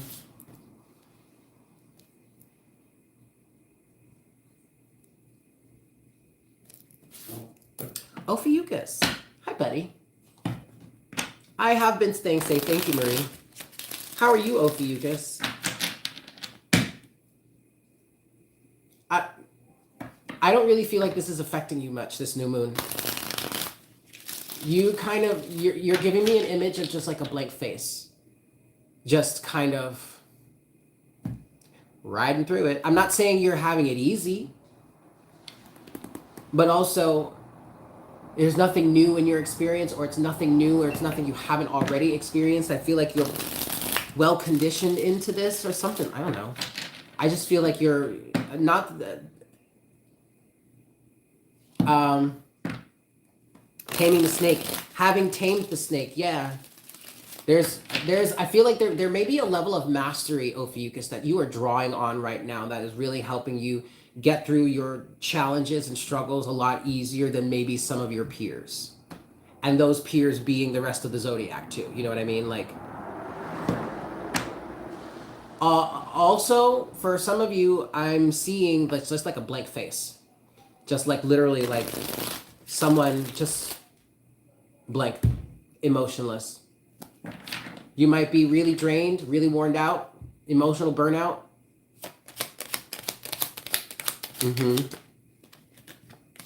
Here's the Knight of Swords again for you. What's going on for Ophiuchus? Gemini energy.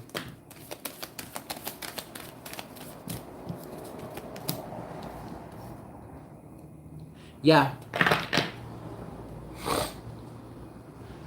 There is a level of, I want to call this mastery.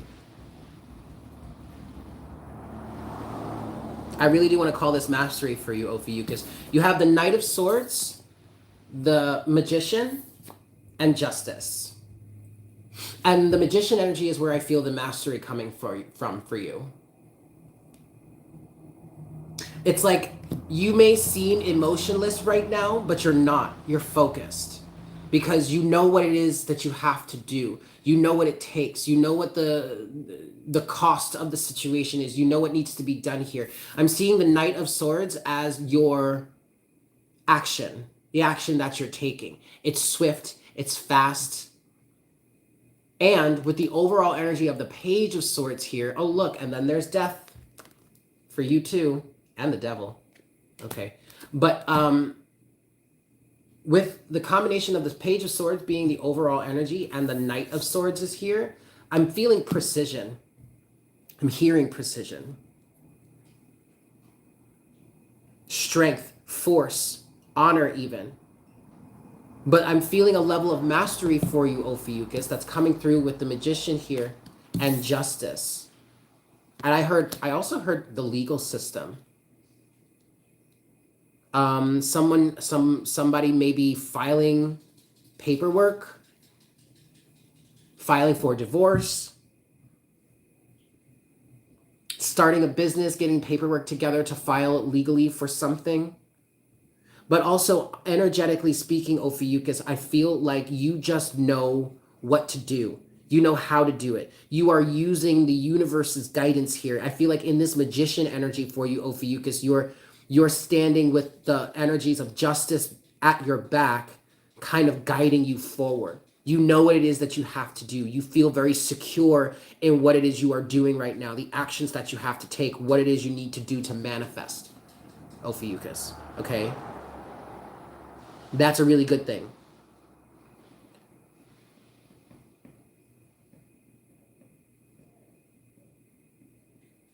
I really don't want to define what it is that you're manifesting. So I guess the message here for you, Ophiuchus, is that you have this at your disposal. This potential is here. I feel like this is encouragement for you to continue moving forward in the way that you have been. For somebody here, though, I'm hearing in the way that you should have all along. Oh, yeah. There may have been some sort of conflict in the past that has kept you from taking action in this way. In the way that you should have all along. Yep. That's okay. But that's also where some of this fierce energy is coming from. This fierceness. It's like, nah, motherfucker, you ain't gonna stop me now. It could also be pent-up energy. There may be a lot of force behind your action right now, or the action you're taking, a lot of power behind it, because it's been building underneath the surface for a while, which is good. Okay, just make sure. So maybe if things aren't quite precise right now, maybe for some of you, I'm picking up on the precision aspect is you needing to be cautious, because this Knight of Swords energy isn't always the most exact. Okay, I would not call this an X-Acto knife. I would call this broad swipes with a broad sword. You know what I mean? Like, shoot first, ask questions later. He's not always precise.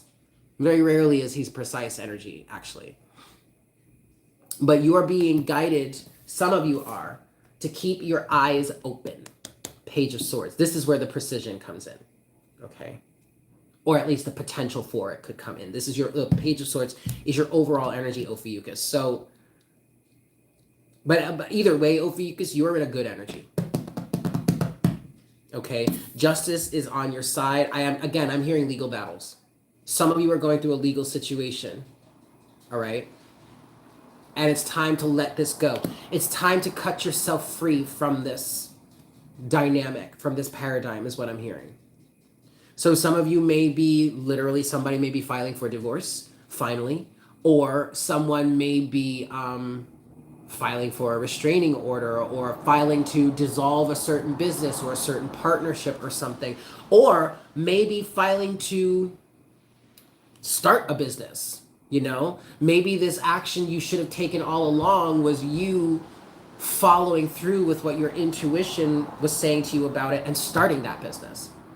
And I'm definitely feeling like there are some people around you that may have been encouraging you to stop, or to not do it, or to quit, or have been influencing you in that way somehow. Okay?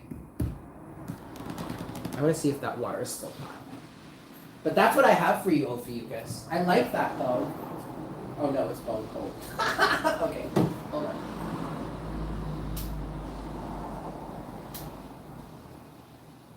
Bone cold. All right. Ooh. Anyway, but that's what I have for you, Ophiuchus. This is a really good energy. All right. Keep your wits about you. Keep your eyes open. Keep your ears peeled and your eyes peeled. Stay the course, though. Okay. You're doing this. You're doing this. You got this. You've been doing this. I love you guys. Yay! Well, I'm glad this is resonating. All right. So, I honestly, Ophiuchus, I'm just seeing this, like, this blank face, this focused energy, and it's like you're almost like one of those massive plows right now. You know, that the big construction plows that they use to plow the roads and the highways when it snows.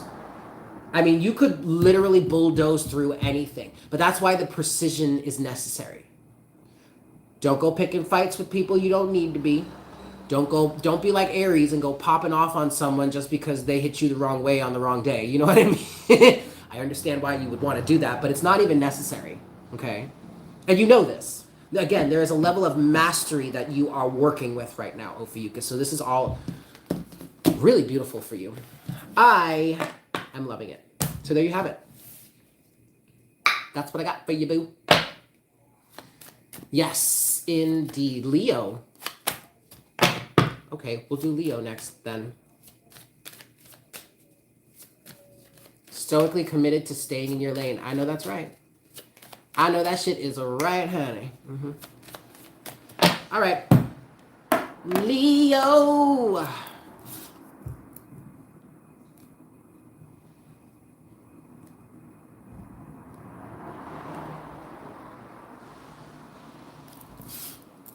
Hi, Leo. I literally heard Poker Face just started playing in my head. Boom, boom, boom, boom, boom, boom, boom, boom, boom, boom, boom, boom, boom, ma, ma, ma, ma. Literally.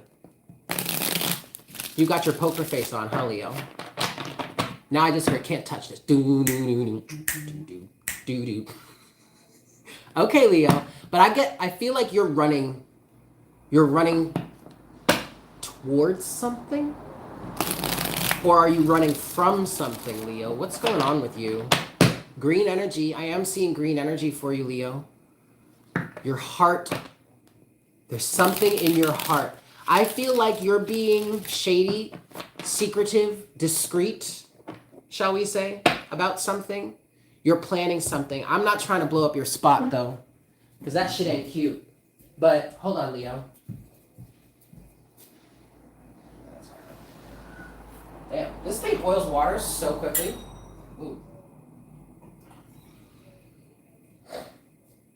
Our friend, her house got flooded during this Hurricane Fiona, and she has to move and everything, but she bought this camp burner that we were using, to make food with and everything, and it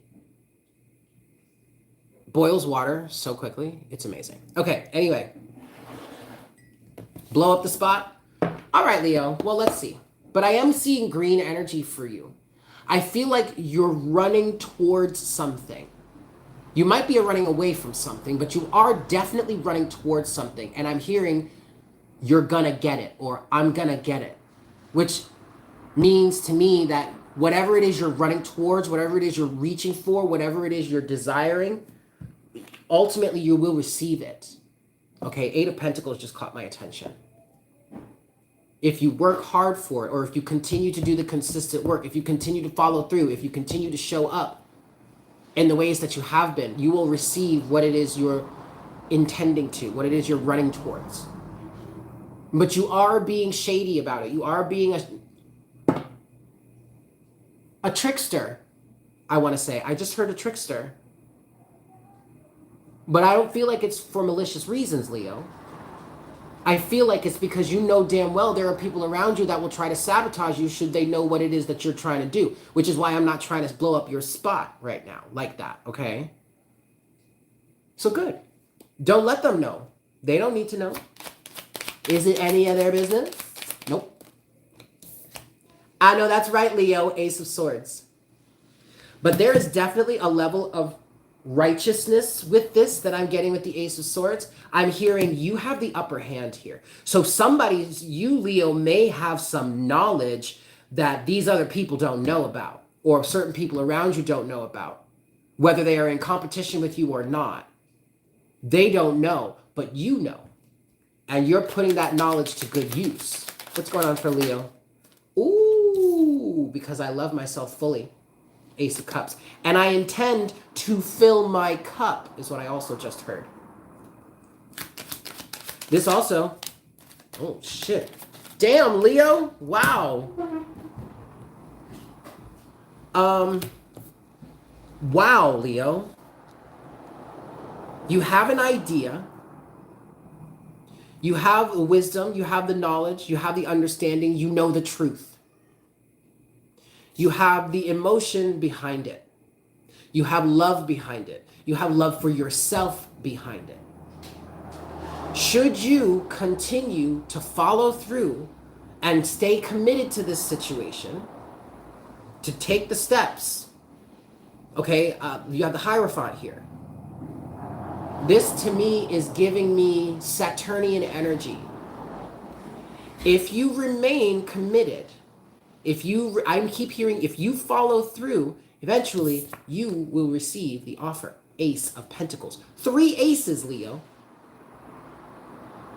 Now, this also may translate into some sort of romantic situation here for somebody. There very well could be. Ooh, Knight of Wands. There you go, Leo. There you are. Running up that hill. Running up that hill. Be running up that road. It's such a wonderful song. Knight of Wands. Something has got you activated, Leo. This Hermit energy also, Leo, is giving me, I keep hearing occult knowledge. It's giving me almost High Priestess vibes. It's like, you know, it literally, Leo, it feels like you know something that other people don't, or you have been given access to information that other people haven't. You stumbled upon.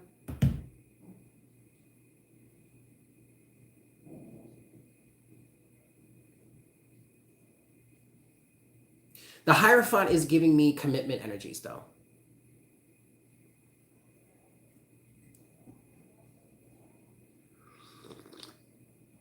Stay committed to whatever it is you are doing, Leo, is all I want to say.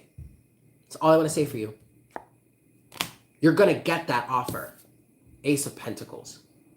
You're going to receive what you need.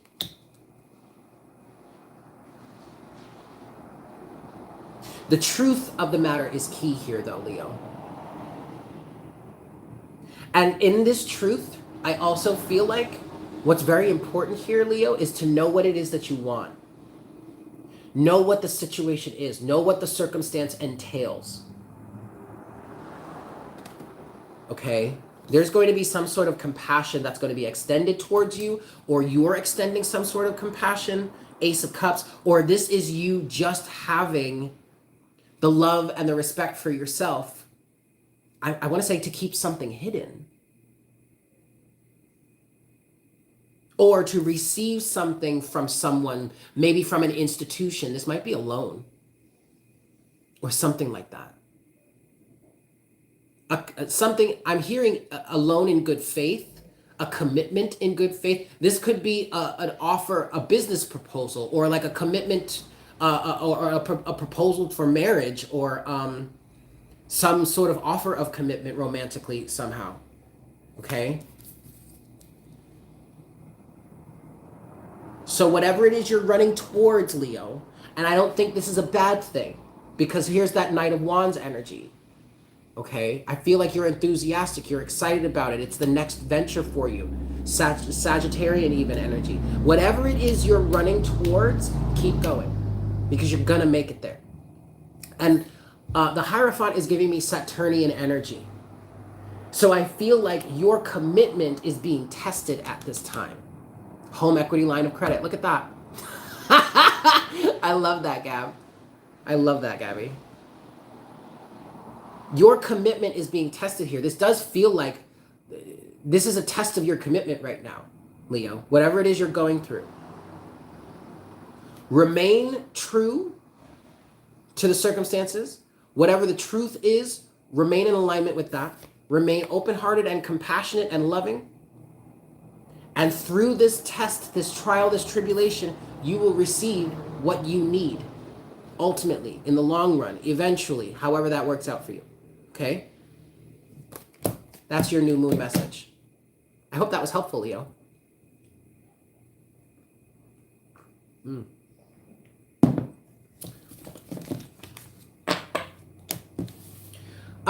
Would you guys hate me if I took a break for a few minutes? I'm going to need to just leave it here. I don't have a fancy be right back screen, but we still have Taurus Virgo, Scorpio, Capricorn, Aquarius, and Pisces. 1, 2, 3, 4, 5, 6. Okay, we're halfway through. Hi, Chalet or Chally. The cats to entertain you. Where are the cats? Okay. Halftime kitty show. Where are they? They're probably inside. Oh no, there's Markle. Laying back there. Isn't he cute? Oh, he's so cute. He's so handsome. Hi, Marky. What's up, baby boy? Okay, guys, I'm going to take a break for a few moments. I shall return. You're probably going to hear all kinds of shenanigans going on in the background. Hi, Holly. How's it going? Good. How are you doing? Okay. Do you want to, what do we want to do?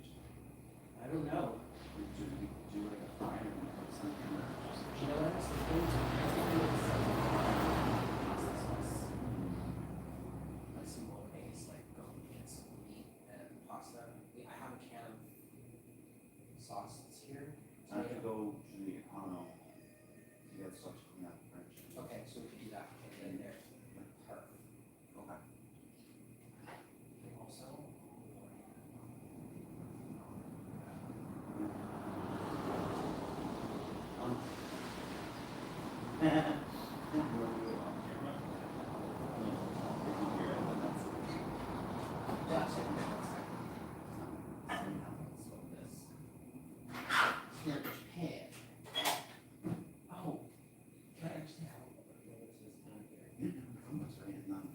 If there's none in the grinder, just put some in the jar.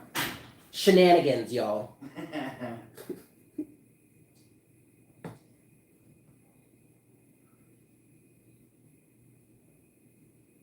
Perf. Have it.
Okay, guys.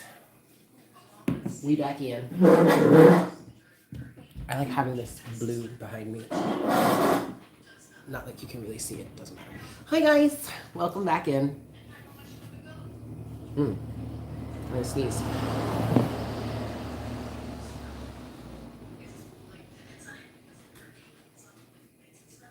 Oh, yeah. So all my people out in Florida. Well, I guess it was a break. It was a cute little one, like a 2-minute. Hey, Jasmine. But all my peeps out in Florida, my prayers go out to you. Please stay safe. Hurricane Ian is coming. Our friend Alexa was just talking about how she's being evacuated. So.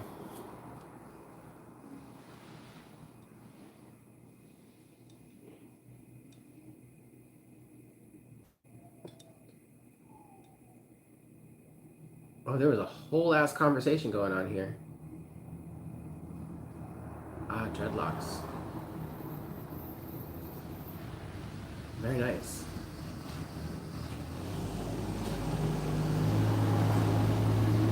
Wait, Gabrielle, what are you talking about? You know, people have always said I should, they'd asked if I was gonna ever dreadlock my hair, and I was like, no, I want to keep it curly. Good Lord, Gabrielle. Oh, right, it's a relaxer, yeah. You guys are hilarious.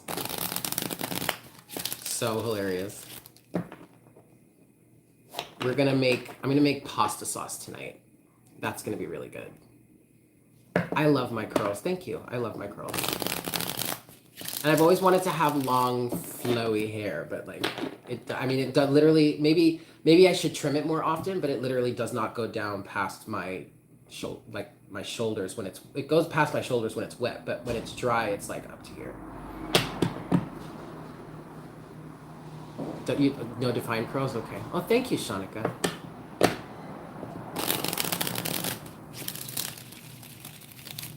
Well, Noah has curly hair too. He has hair a lot like mine, but his is thicker, and it's heavy. Like it hangs. It's really nice.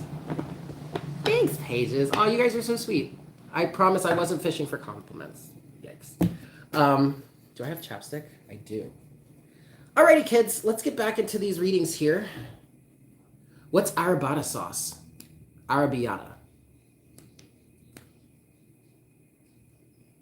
Your family's not happy about it? Because you don't have your cheeks anymore? What does that mean?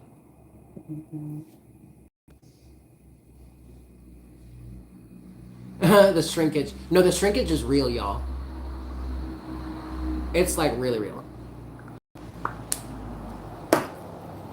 Everyone's all, like, when I go to the beach or when I go swimming, everyone's like, oh my God, your hair is so long. I was like, yeah, live it like an hour or two. It won't be this long anymore.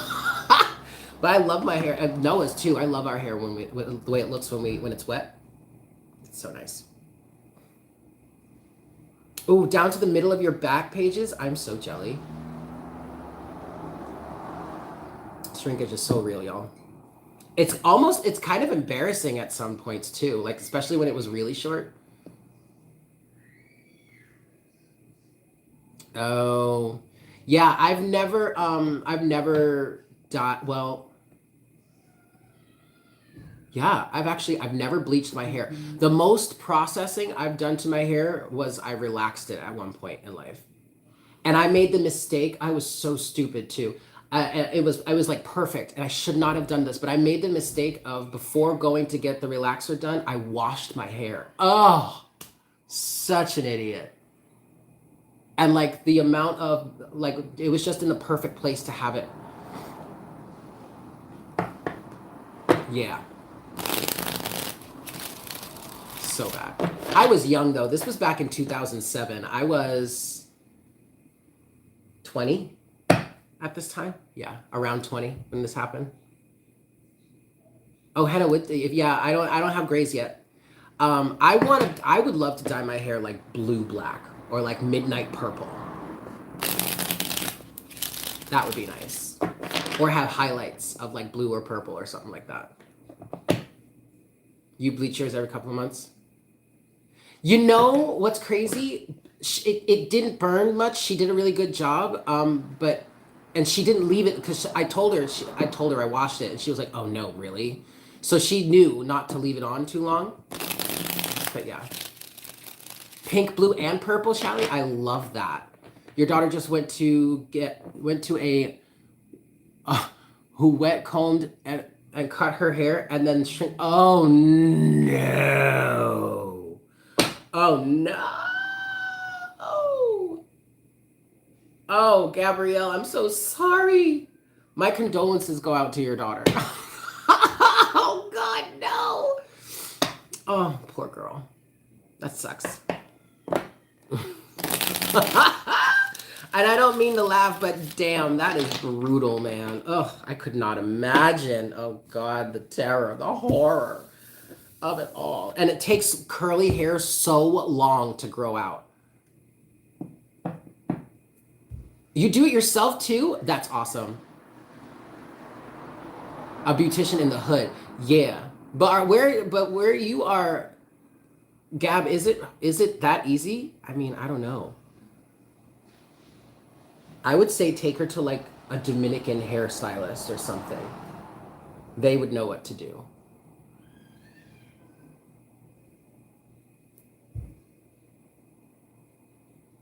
Yeah, you taught yourself. Yep, that's right. That's right. Yeah, if you want it done it right, you might as well do it yourself. That's my motto a lot of the time. Hi, Ethereal Royalty. Welcome in. Okay, Virgo. Let's talk to you, Virgo. So, new moon energy. Oh, wait, hold on. What am I doing? Wait. Get it together. Get it together, honey.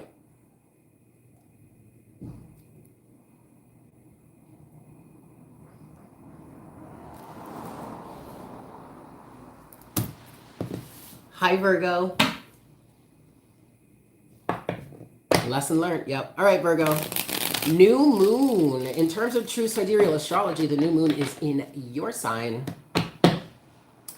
Of course, in tropical, it's in Libra, but we do true sidereal, aka constellational astrology here on Divine Conversations. So there's that. Now, Virgo. We're back. Okay, Virgo. I'm literally hearing, Virgo, your lesson is pretty severe.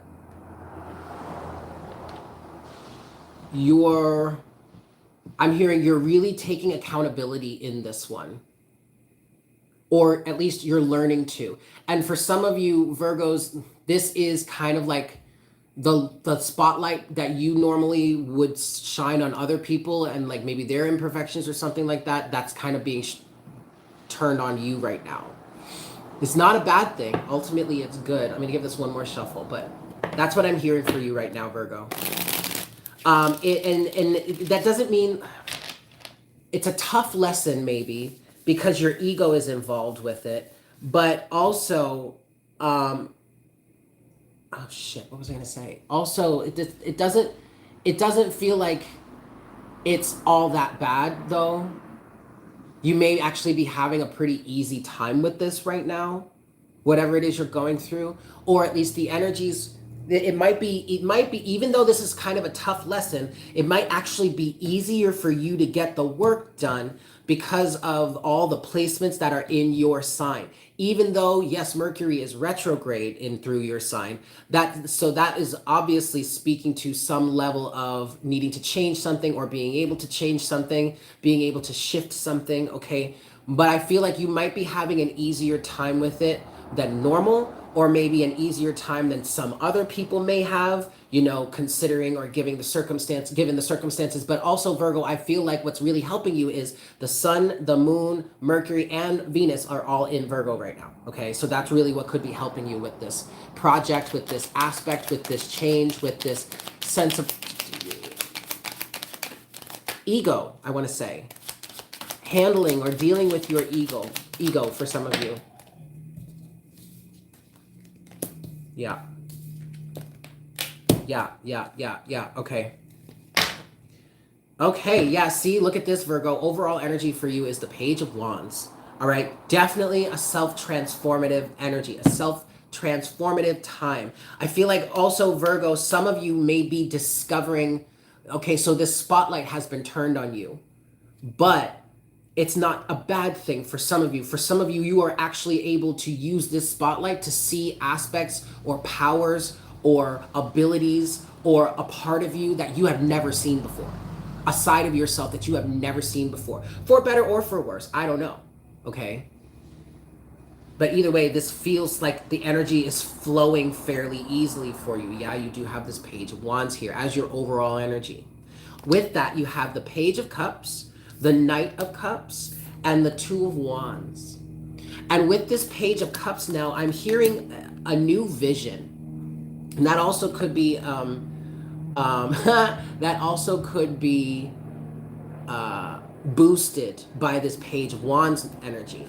Okay, but the Page of Cups is literally where I'm hearing a new vision. And okay, I understand why Spirit is saying that, because the Page of Cups is also like the dreamer. Okay, the Page of Cups is like your dreams, your wishes. Okay, on a core level, maybe on the level of your inner child even. And dreams are visions first before they are physically made into something material, the Knight of Pentacles. Okay, so Virgo, I feel like you are gearing up for some sort of journey ahead of you, and this journey that you're going to be taking is the process of putting the pieces into place, or process of building this new vision that you have. Okay, Page of Cups, Knight of Pentacles. But you are in this moment, you are still at this time of sizing yourself up, or coming to this understanding, reaching this new idea, this new inspiration, finding this new part of yourself, or discovering this new power, or this new passion, or this new desire within you. And so in that moment of discovery, you're planning. Two of Wands. You're in the right now, and this new moon is a great time for this. The new moon is a great time to start planning something, for when the full moon comes around, bam, then you have the power to start taking action, or start taking action steps. It's Knight of Pentacles, okay? This is good, Virgo. This is very good. Okay. Yeah, look at this, Virgo. Look at this. At the bottom of the deck, you have the Page of Wands. Underneath the Page of Wands is the Seven of Swords to Death. There's death again. Some of you have been lying to yourself, or what I'm really hearing here is someone has been hiding something from themselves, or hiding something of themselves. Nine of Pentacles, Ace of Pentacles. Look at that. Oh, shit. I was literally just saying, Virgo, look, going from the 9, getting that last pentacle, and ultimately to reach the 10. Guess what the fuck is under the Ace of Pentacles, Virgo? Take a wild fucking guess. I'll wait.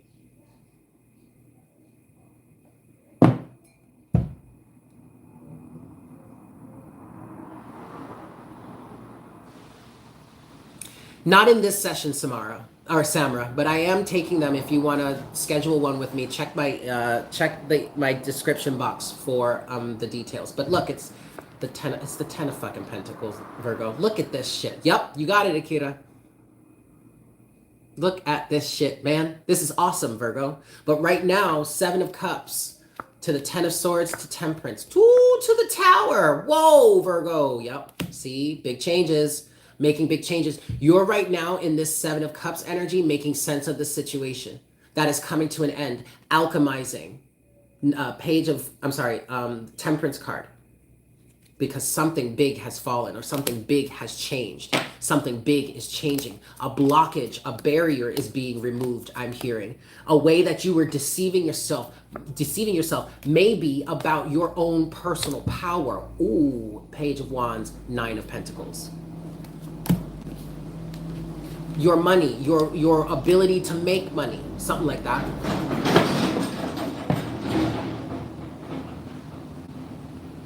There you go. You drew the Alchemist today from the fairy deck. That's awesome, Bonjour Bunny.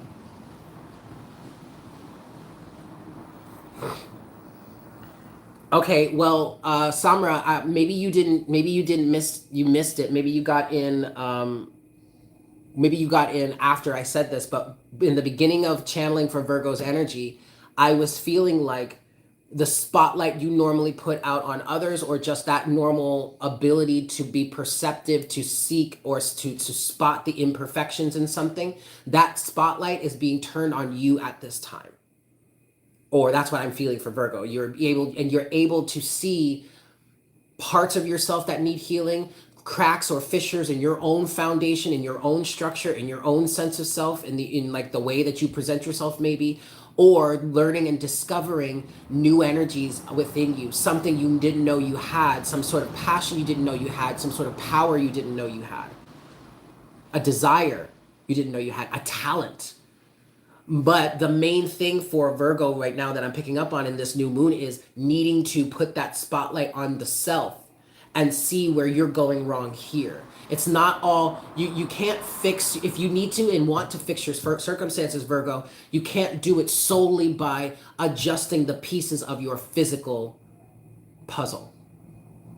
Really the only way to create, because that way, Virgo, you're not making or creating any sort of sustainable change.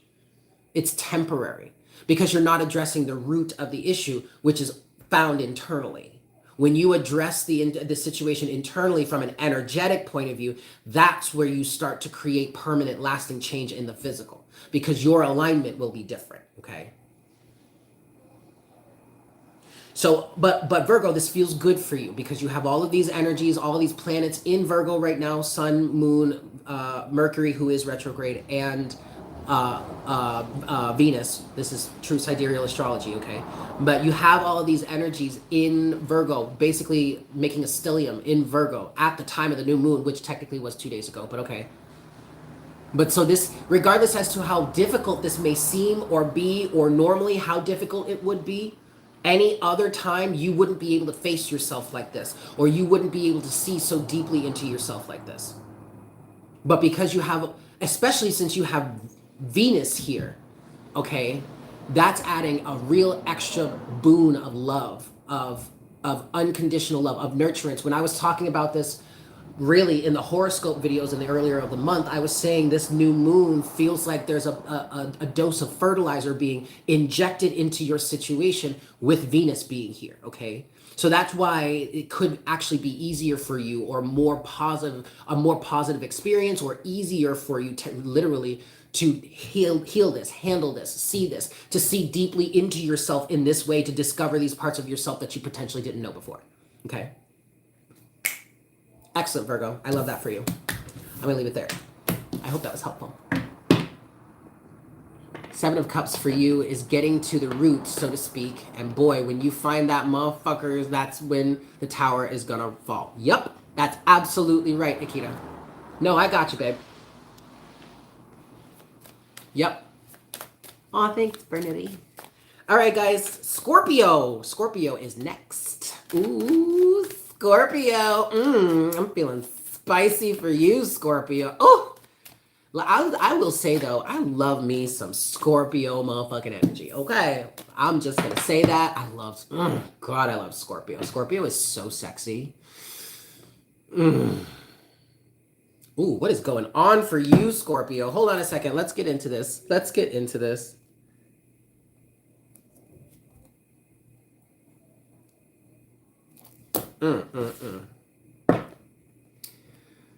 Hi, Scorpio. All right. 5 shuffles here for you. All right, so you're just, intense energy. You're really dark, and you're secretive right now, but that's, I don't feel like that's out of the ordinary for you. You're not a stranger to hiding things. So, like, I'm literally seeing a void energy. I'm seeing darkness. I'm seeing a void for you. It's healing is what I'm hearing. That doesn't have to be a bad thing. Now, that's interesting, Scorpio, because I was seeing the same thing for Cancer. But every Scorpio, got 3 or more kids. That's funny.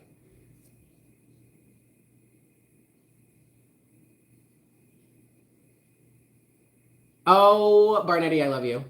I fucking love you. Yeah, see, this energy for you, Scorpio, doesn't feel bad. You feel very much at home in this darkness. It feels like you're hiding. It feels like you are having a hermit moment. You are hunkered down in your space, Scorpio, and you are just loving it. Like, you are loving, first of all, you're loving the fact that you get to just hide away from the world right now in whatever the way that's showing up for you. But also, I feel a level of gratitude for this chance, for this moment to heal. Because I feel like you're being given a break right now, energetically speaking. Like, the universe is literally giving you a moment to just stop and process and heal and go through do whatever it is you need to do right now. I mean, like, self-care out the wazoo, baby. All right. A timeout. Yep. Let me have this 2 more shuffles for you, Scorpio. My Scorpios. My Scorpio porp. Scorpio porp. Sorry, guys. Scorpio. What's going on for Scorpio? What messages do you have for Scorpio here?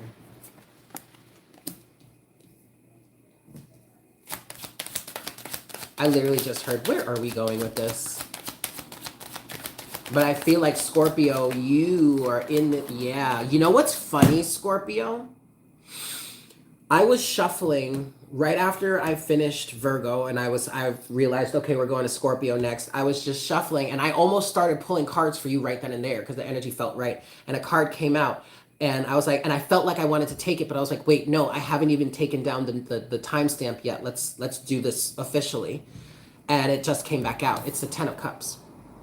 All right. But you also have that with the 3 of Wands and the 3 of Cups. And this is where I heard yourself say, where are we going with this? Like, really, who are these people to me? What are you doing in my backyard?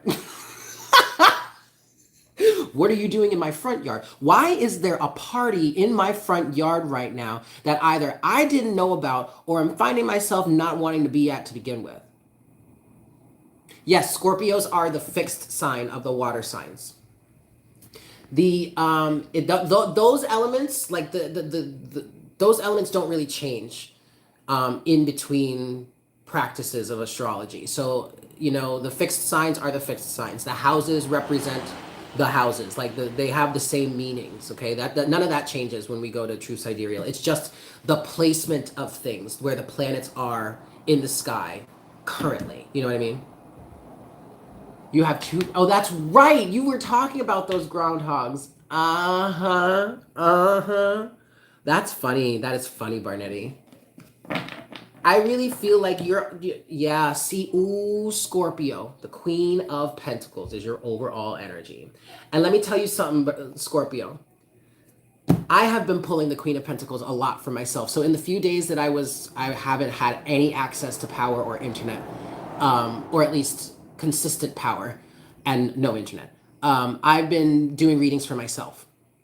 And I really love it. And I really encourage people to develop that relationship with yourself and your cards, because it absolutely gives you a way to like step out of your ego or to see exactly what your ego is doing. You know what I mean? It literally puts that out there for you. And I found that to be super helpful, even though it's not pleasant a lot of the time. You really have to check yourself, you know? But I've been getting the Queen of Pentacles a lot lately. And for me, that's been coming out as my sense of nurturance. And that's what I'm getting for you here, Scorpio. But what I'm getting for you is in this time of healing, in this cocooning energy, you are really assessing your interpersonal relationships, the people that you have around you versus the type of people that you want around you. You're starting to love and nurture yourself more, or you're starting to learn about your value and your worth, maybe even see more of your value and your worth than you were able to before. And that is influencing you to change the people around you, because some of the people around you are taking advantage of it. 3 of Cups. This is that party I was talking about. 3 of Cups. Okay. And the 3 of Wands is like, where are we going with this? Wait, where's the payout in this? What is the payout in this? What am I actually getting out of these? It's like you're auditing your relationships. What am I actually getting out of this? Wait, hold on a second. Actually, you know what? I've never actually sat down and taken a moment to really think about what I'm receiving. What am I benefiting from that social interaction, from that relationship, from that circumstance, whatever it is. And if in this audit you find that it is not giving to or providing to or leading you towards your hopes, your highest best wishes, your hopes and dreams, your wish fulfillment, 10 of Cups energy, you are cutting it out. Tape down analysis of all interactions on all levels. Top down, yes. Top down, yes. Absolutely, absolutely. Yep. Excellent, Scorpio. I like this for you. So it seems that this Virgo energy has got you shaping up to the point where it's like, oh, no. I am not depleting my value. I am not depleting my worth. I am not depleting my resources for y'all bitches any longer. I don't mind coming to the party looking to have a good time with party favors in hand. But y'all are not going to expect me to always bring the favors and y'all don't provide nothing to the party. Get the fuck out. Get the fuck out of my lawn. This is my house, damn it. By the way, or unless you forgot. Y'all are coming up to my party, drinking my booze, smoking my goddamn weed, and y'all ain't even eating my goddamn food, and y'all ain't even bringing nothing to... Yo, you better get to stepping. I know that's right, Scorpio. I love that. Good. But this is all driven by your renewed sense of self-worth. And here's that fixed energy. The King of Wands is underneath that. Your drive, your passion, your ability to bulldoze through any walls, any barriers that stop you from achieving the fruits of this worth. And you never paid for those drugs once. That shit ain't cheap. Yo, I'm not trying to say I'm broke over here, but like, damn, y'all can provide something. You know what I'm saying? And then get mad at me when I can't, when I say no, and then get mad at me when I say no, of all things. Now, you know that's a toxic situation right there. If people are getting mad at you because you're not providing the same thing that you always have, and now they've come to expect it and they don't do anything in return.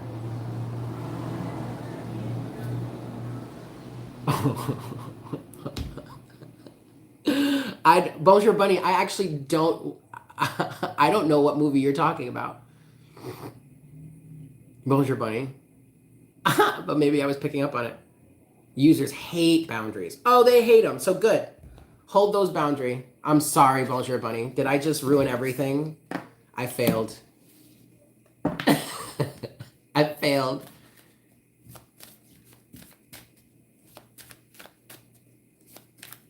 But there you have it, Scorpio. Go on and get it, sis, bro. Oh, okay. I'm not familiar with that. I'm sorry. That one went right over my head. Boop. Okay, anyway, who's next? Aquarius. Or do we want to do... Let's actually... I heard it.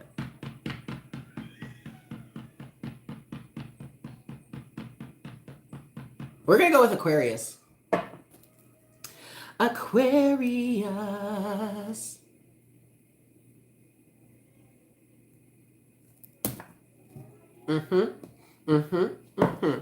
Hi, Aquarius. All right.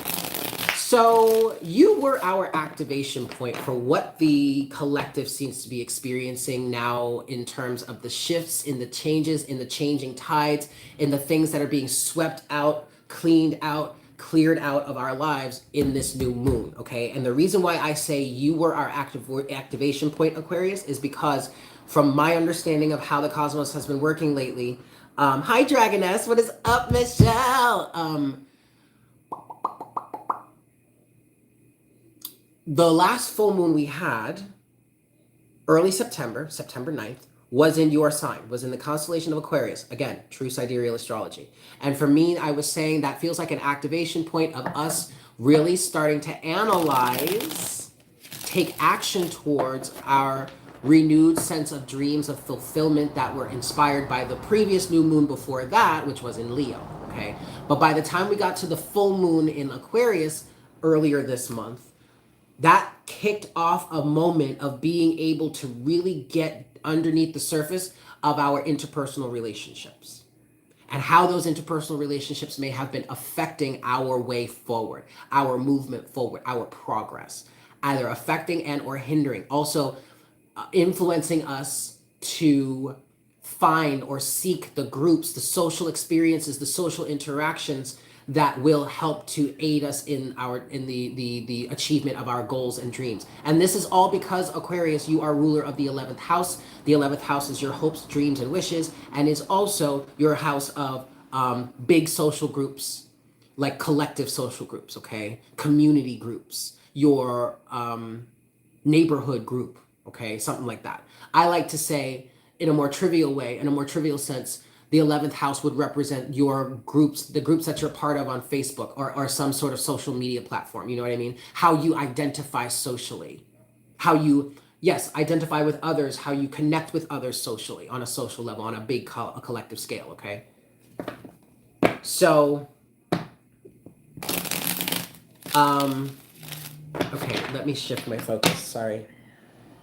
Aquarius, new moon in Virgo, I feel like you're having an easier time with this. For some of you, I feel like you may even be facilitating this for other people. I'm just seeing you, Aquarius, I'm seeing you do the collective work, do the collective rewiring. Like I'm literally seeing you at a big switchboard and just switching things around to help get this alignment together. Be careful not to burn yourself out. Aquarius, you might, with this new moon energy, you might actually be finding yourself in a place where you have the information that you need to start making changes. And I'm getting strong Virgo energy. And part of me is like, wow, this is so interesting for Aquarius because, yes, because you would think this is Virgo would be like this. But no, Aquarius, you feel like this. You feel like you're having the easiest time with this. I feel like for the most part, Aquarius, you are the one that's facilitating or working towards facilitating change for other people. Because you got it like that. Straight up. Okay? You know what to do. You know how to proceed. You've done this before. You know how people work. You understand people. You understand the individuals involved. You know how to pull the strings, push the buttons, manipulate the situation to get a desired or to get the desired outcome. This is not coming from a malicious place, though. At least it shouldn't be. Aquarius. 2 more shuffles. You know what to do here. Okay, you are the humanitarian. Last shuffle here. And because this is such a big theme of the central theme here are our relationships and how we're relating to people right now. Again, it feels like you're having an easier time facilitating this. Knight of Pentacles. Yeah. The Fool. Yeah. I also kind of want to say, Aquarius, you kind of are the perfect one for this job. You're the perfect one for this task. Overall energy here is the Queen of Swords. I'm telling you, Aquarius, I'm telling you, man, you know exactly what to do. No deliberation necessary. Clean cut, to the point. I see exactly what the problem is here. I know exactly how to handle this. I know how to treat you delicately. I know how to treat you delicately. I know what to do and what not to do and say with you and same with you. Like, you know what to do. You got it like that. You got it on lock, okay? And I want to say you're the perfect person to do this, to stand in this position as an orator for some of you. Oration. You have the Knight of Pentacles, the Fool.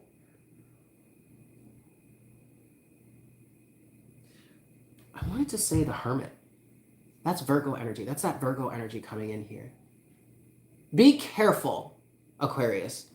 Either you know how to handle people in this situation or you need to handle the situation delicately, especially with this Queen of Swords energy.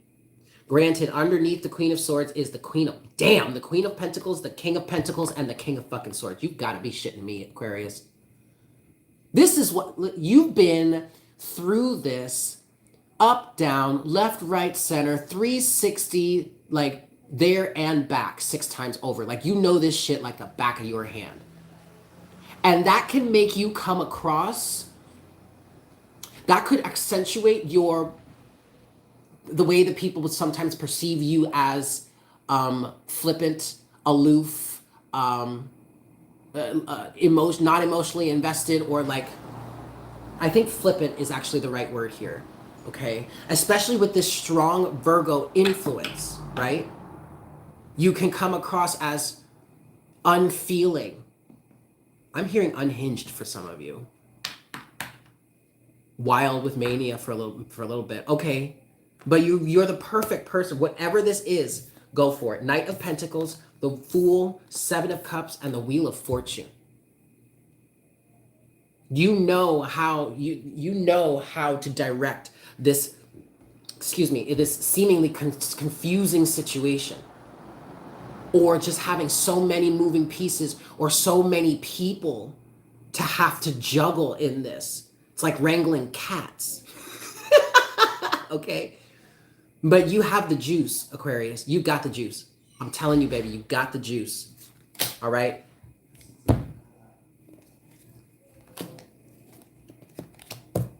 I love this for you, Aquarius. Keep at it. It's a slow and steady process, but you know that. You're aware of this, so just keep going. And you are, see, and the reason why I feel like you're perfect here for this is because of the Fool. You are the foolish one. You're the one that's willing to take that leap and go forward with this, or go through with this. This is a supporting aspect for you. Whereas some people may look at you and think you're foolish, unwise, what was it? Unhinged. There it is. This could be why people are looking at you like you're unhinged. There's something wrong with you. I would never dream of doing this. No, I just heard you're connected to a higher power. You know what you're doing here, Aquarius, okay? You know how to handle this. You know how to fix this situation. All you got to do is put your expertise to it and let it happen. That's what I got for you, Aquarius. I hope that was helpful. Okay.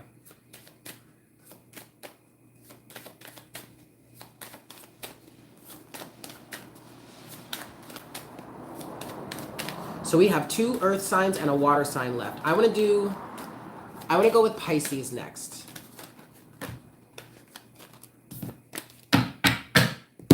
Okay. Thank you guys so much for tuning in. If this is helpful for you, if you're enjoying this, please make sure to smash that like button for me. Ooh, excuse me, that was gross.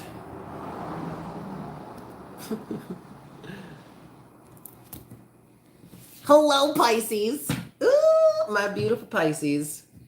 You feel happy. I just heard like a kid again. I feel like a kid again, Pisces. You've discovered a reason to smile, or you're connected with your inner child energy right now. A clean slate. So for some of you Pisceans,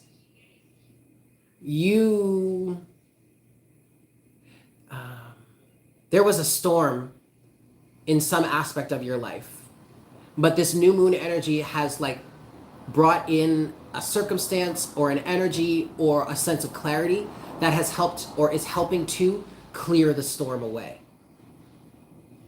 I'm literally seeing a raging storm that's like dissipating, and it's clearing up to like blue skies, bright and sunny.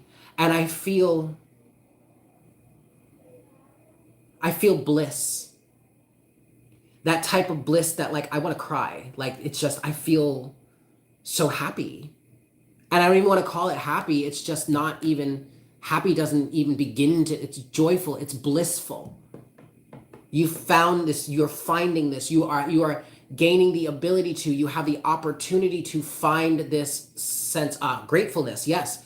Find this sense of peace within you, within yourself.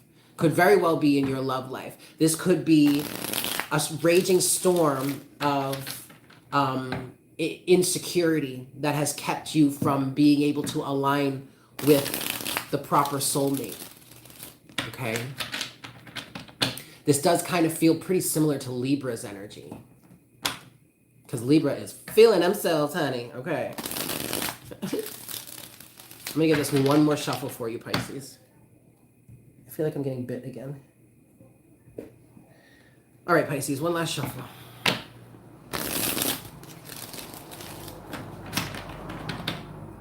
Here we go. First card is Temperance. Yeah. The calming of the storm.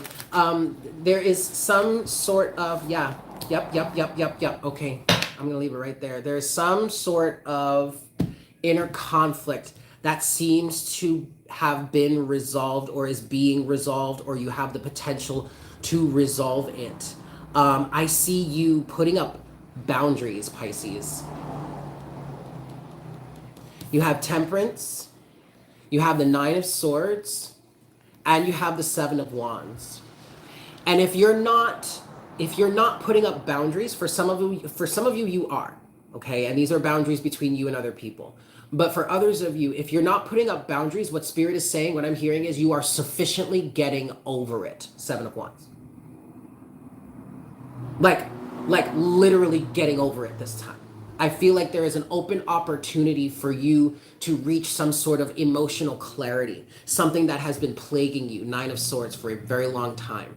Okay, you're bringing this balance, you're bringing this into equilibrium, you're bringing this balance back in. You have the ability to.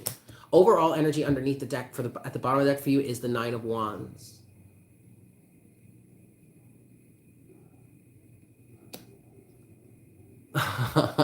Good night, y'all. I hope you sleep well. I'm glad I was able to. Maybe I should do ASMR at some point. Anyway, with this Nine of Wands energy, I do feel like you're emerging from whatever this Nine of Swords is here as the Nine of Wands.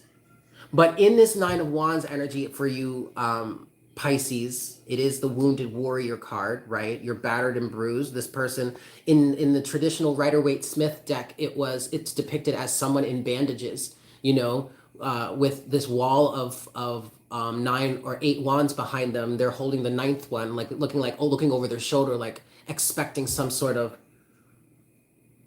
attack from somewhere. Okay, so that's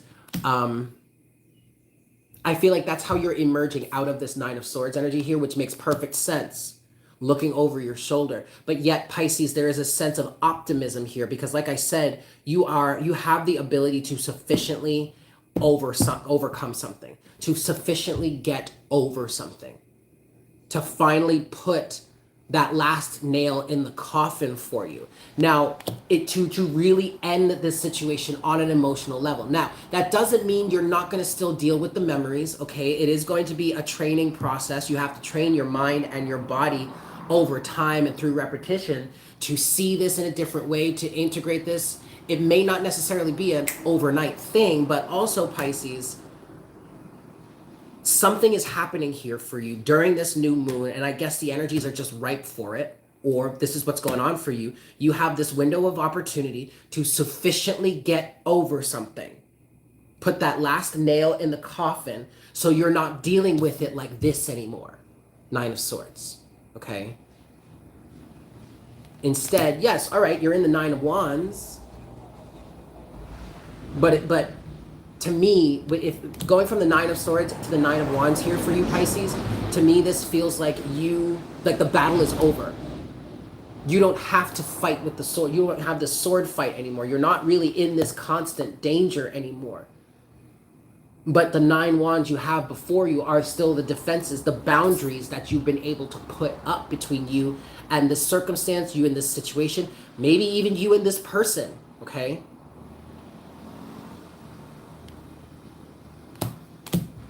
Underneath the 9 of wands, here's the Queen of Pentacles again. 7 of swords, 9 of pentacles. Yeah, for some of you here, you're actually getting over a person.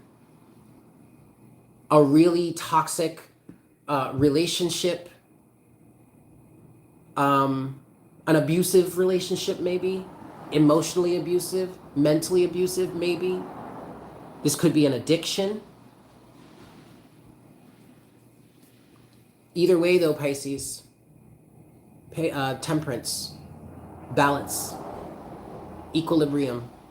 Harmony. Got rid of him last week. There you go. There you go, Pages. I love it. And you know what? Okay, Pages, let me go a little bit further for you there. Oh, 2 weeks ago. All right. 9 of wands, Queen of Pentacles. 7 of swords, 9 of pentacles. There was a feeling here of, oh God, not wanting to be single. I feel like now with this perspective, I feel like the 9 of wands and the page and the Queen of Pentacles was somebody constantly trying to put up with someone's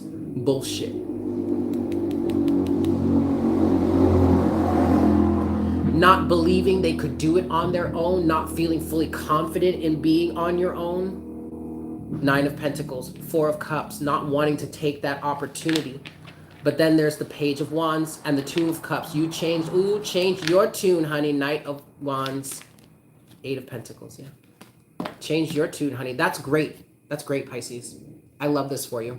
Fantastic. So there you have it. I hope that was helpful.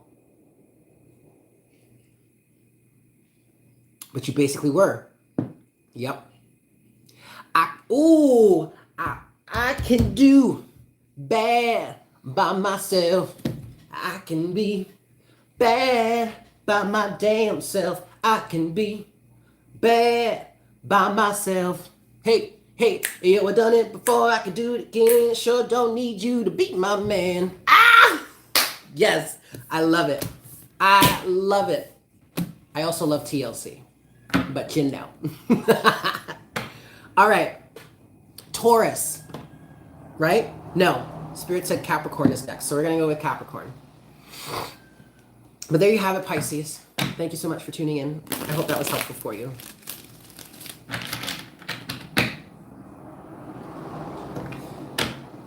Paps. Practicorn. You know, I came up with Practicorn. I was doing a reading for someone, and we were talking about Capricorn energy, and I came up with the phrase Practicorn. Practical Capricorn.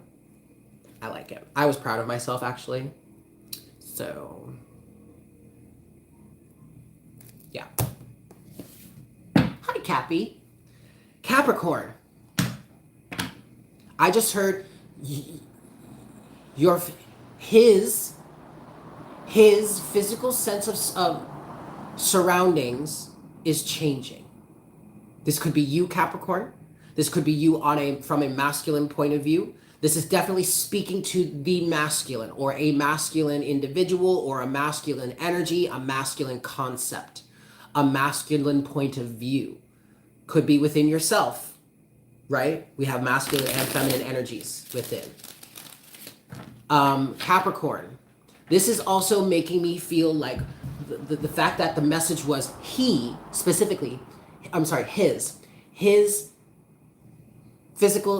sense of physical surroundings or something like that is changing.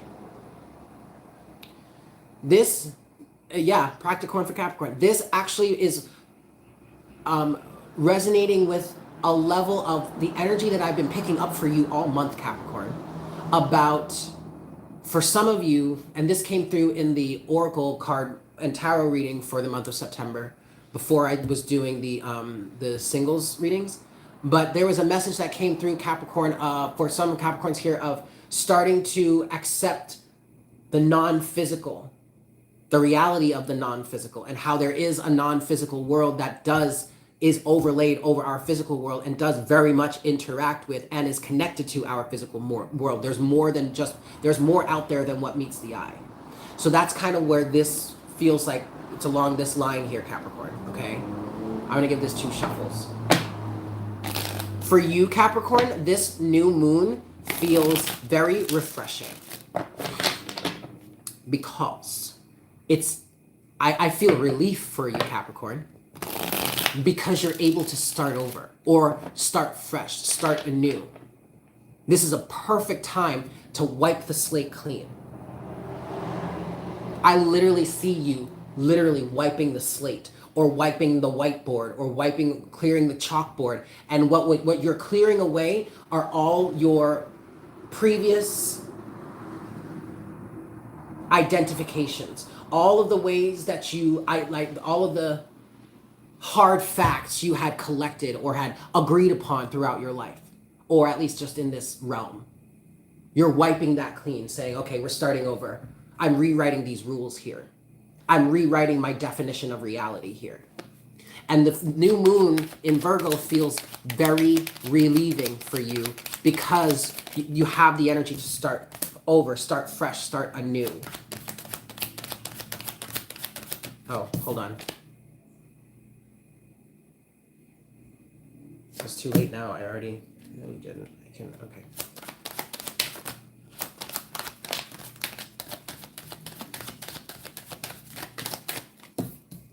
one more card for Capricorn, please.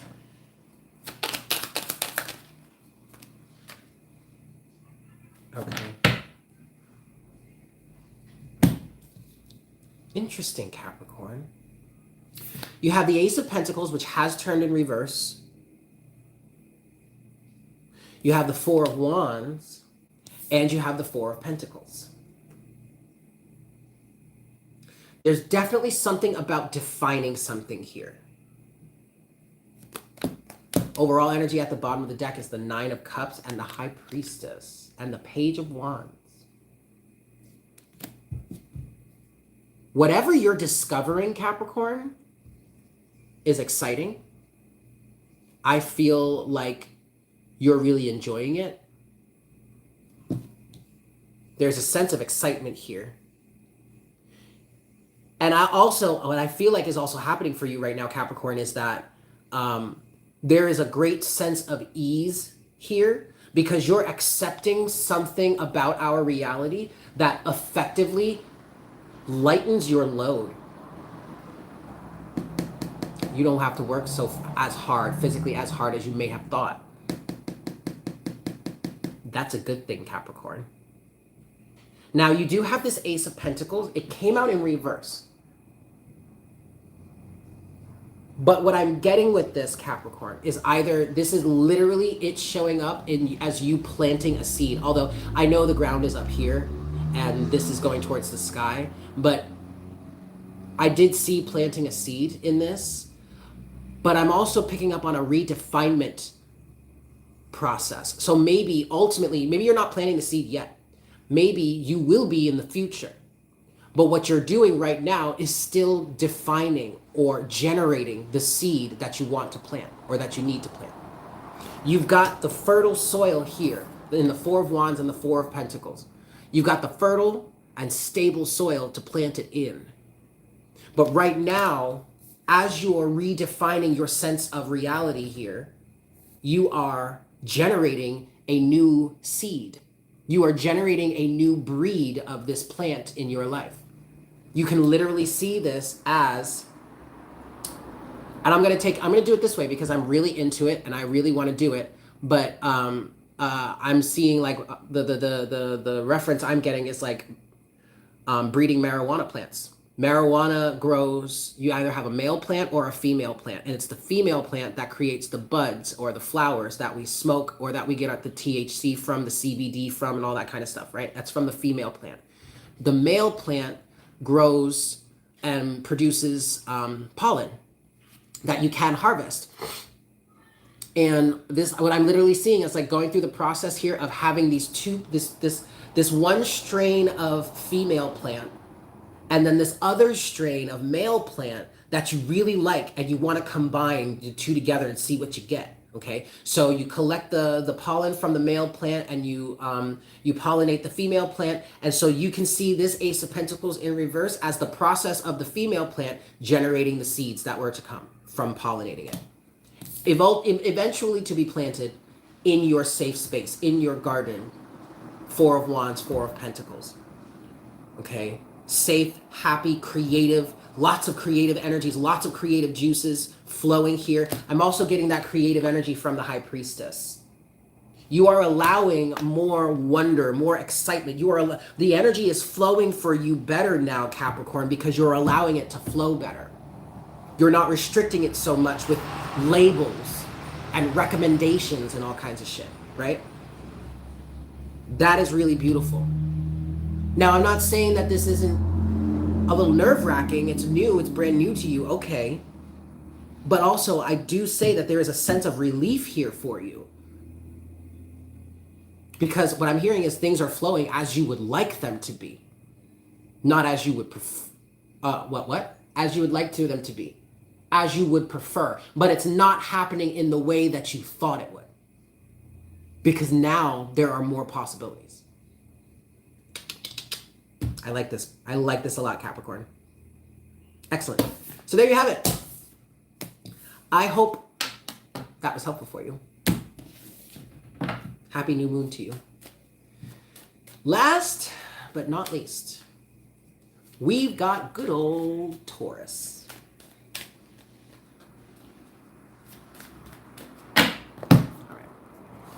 Taurus.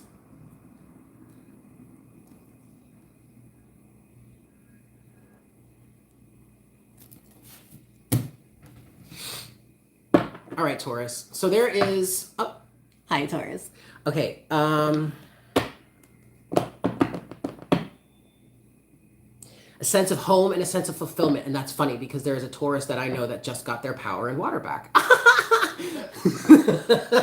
But Taurus, I feel like, yeah, so it's interesting, Taurus, because I was kind of picking up on this when I was picking up on Libra. Libra is all about care right now, but they're all about it, and you guys are both ruled by Venus. So Libra is all about self-care right now, beautifying their body, allowing their light to shine, being more open and giving to themselves, going on like doing a new exercise regimen or a new diet or whatever, going to the gym, whatever. Okay, you Taurus, I just heard planning for the future or thinking about your future. I'm seeing this is very house oriented, or I'm seeing a house, and that can either be you looking to buy a house, you planning to build a house. Well, yes, Taurus. If anybody's gonna build a house, it's you, motherfuckers. Okay, and y'all are gonna do it well too. It's gonna be fine. It's gonna be tasteful. The architecture is gonna be beautiful. Oh my God, yes, Taurus, do it.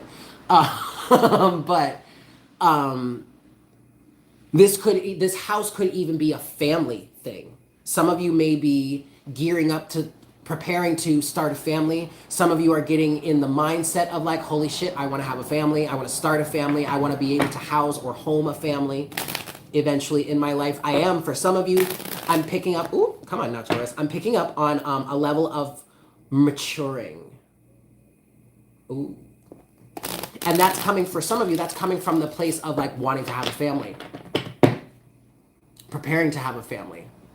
You've been doing fall cleaning like crazy the last 2 weeks. Making space, baby. Yes. Build a cabin in the woods. Yes. Oh my God. Oh my God. Michelle, I would love that. I would love to help you build that. I would also love to visit you there. That sounds ultimate. Like that. See, because in tropical astrology, I'm a Taurus sun, but actually in sidereal, I'm an Aries sun. My Mars is in Taurus. So I still have that, like my action, you know, what I'm driven towards and all that kind of stuff, is very, very Taurus centric, very homey. I'm very homey. I love to stay home. I would love to live in a cabin or a humble house deep in the motherfucking woods, man. Like so deep, it's like a 5-mile trip off road just to get to the house from the main road. You know what I'm saying? Like that deep. I would not mind that, surrounded by nothing but trees and nature. Yes, please sign me up, okay? But anyway, Taurus, I'm definitely feeling this type of energy for you. I feel like you're getting into that space. You're getting prepared for this. You're starting to watch out for this. Some of you are starting to see signs of this in your signs and synchronicities in your physical reality that are starting to wake you up to the desire that you have to actually do that, okay? Whereas either it was abhorrent to you before in the past, or you were oblivious to it, okay? I'm gonna give this one more shuffle. Wanting to settle down, wanting to have a family, wanting to be more stable. This could also be more financially stable, Taurus. First card out is Strength. Taming that ego, Taurus. I love it. I literally just heard, sit down and shut up. And saying it in a loving way, of course, but like saying that to your ego. I'm literally getting, Taurus, you kind of getting pretty stern with this younger or less mature side of yourself, saying, listen here, listen here, listen here. I want something more, I want something better in my life than what I've got going on here. And if we're gonna do that, I'm gonna need you to take several seats. Yes. All right, Taurus. I love that for you. Damn, there you go. Yes, Taurus. Strength. Ace of Pentacles. Bam.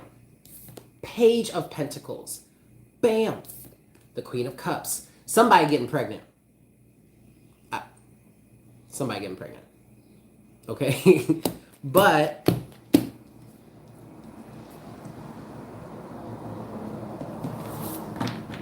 interesting. Yeah, looky here. Someone may be settling down, wanting to start a family, wanting to get pregnant. Someone is realizing they want to have kids, they want to be a mother. Page of Cups.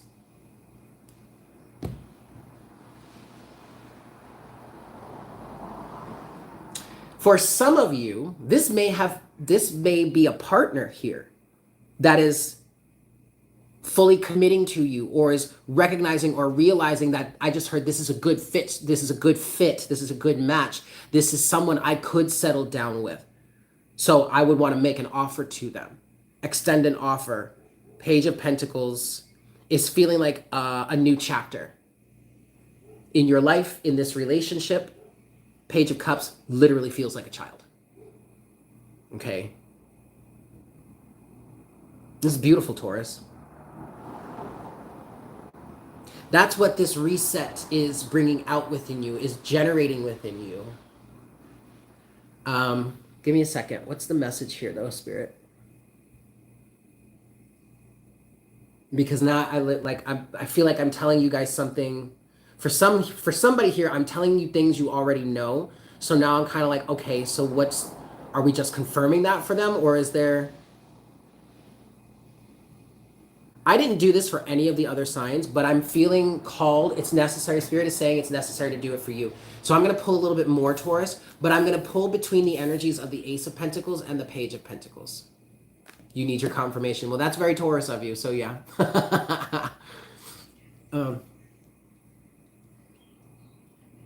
Okay, Page of Pentacles, Ace of Pentacles energy. What's going on?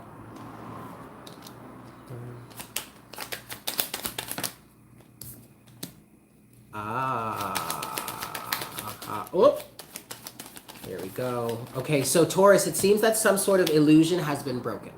Okay, between the Ace of Pentacles, the Page of Pentacles, you have the Chariot in reverse, the King of Swords upright, and then the Moon reversed. Some sort of illusion has been broken in terms of your pathway forward. Somebody here also may become starkly aware of how they've been taking a lot of foolish endeavors, I'm hearing, with this Chariot in reverse, being very risky, doing things, going against the grain, being very selfish in their endeavors, riding roughshod over people, being overly aggressive, something like that.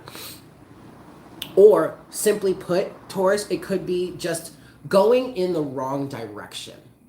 Or also, maybe it wasn't the wrong direction. Maybe it was a direction that you are realizing here with the Moon reversed and the King of Swords that you no longer wish to be moving in. Period. Point blank, period. Okay? That's what this new moon energy is bringing forward for you. At least a confirmation of this. Also, this is a great time to clear the slate. Like I've been saying for everybody, overall energy is the Seven of Swords. Woo. What's underneath that? But then there's the Hermit. To the Eight of Swords. Okay, so Taurus, some of you are realizing how you got stuck somewhere, or why you've been stuck somewhere. How you got there. And there could be something within you that is shining a light. There was some sort of deception, Seven of Swords. You were forced to go within, and that revealed your inner light, which revealed the cage that you are in, or the mental confinement that you found yourself in, or something like that. The Eight of Swords. But because your inner light is shining on this cage here, that's when justice can be served. Justice is underneath the Eight of Swords. Okay? Do you have the Two of Cups here? But I'm being told that doesn't feel like it's relevant. Your deck is reading me. Is it? Yeah. I'm sitting here like, damn. I was trying to eat. There's that Taurus I was talking about. No. But I love this for you, Taurus. Now the Queen of Cups is here. I'm gonna be honest with you, she feels a little bit out of place here, but maybe that's because what I'm also getting with the Queen of Cups is that you need to hold compassion and compassion for yourself. And maybe you're having a hard time with that. Maybe some of you are having a hard time with that. Because I just feel like you're so goal-oriented right now with this. You're so focused.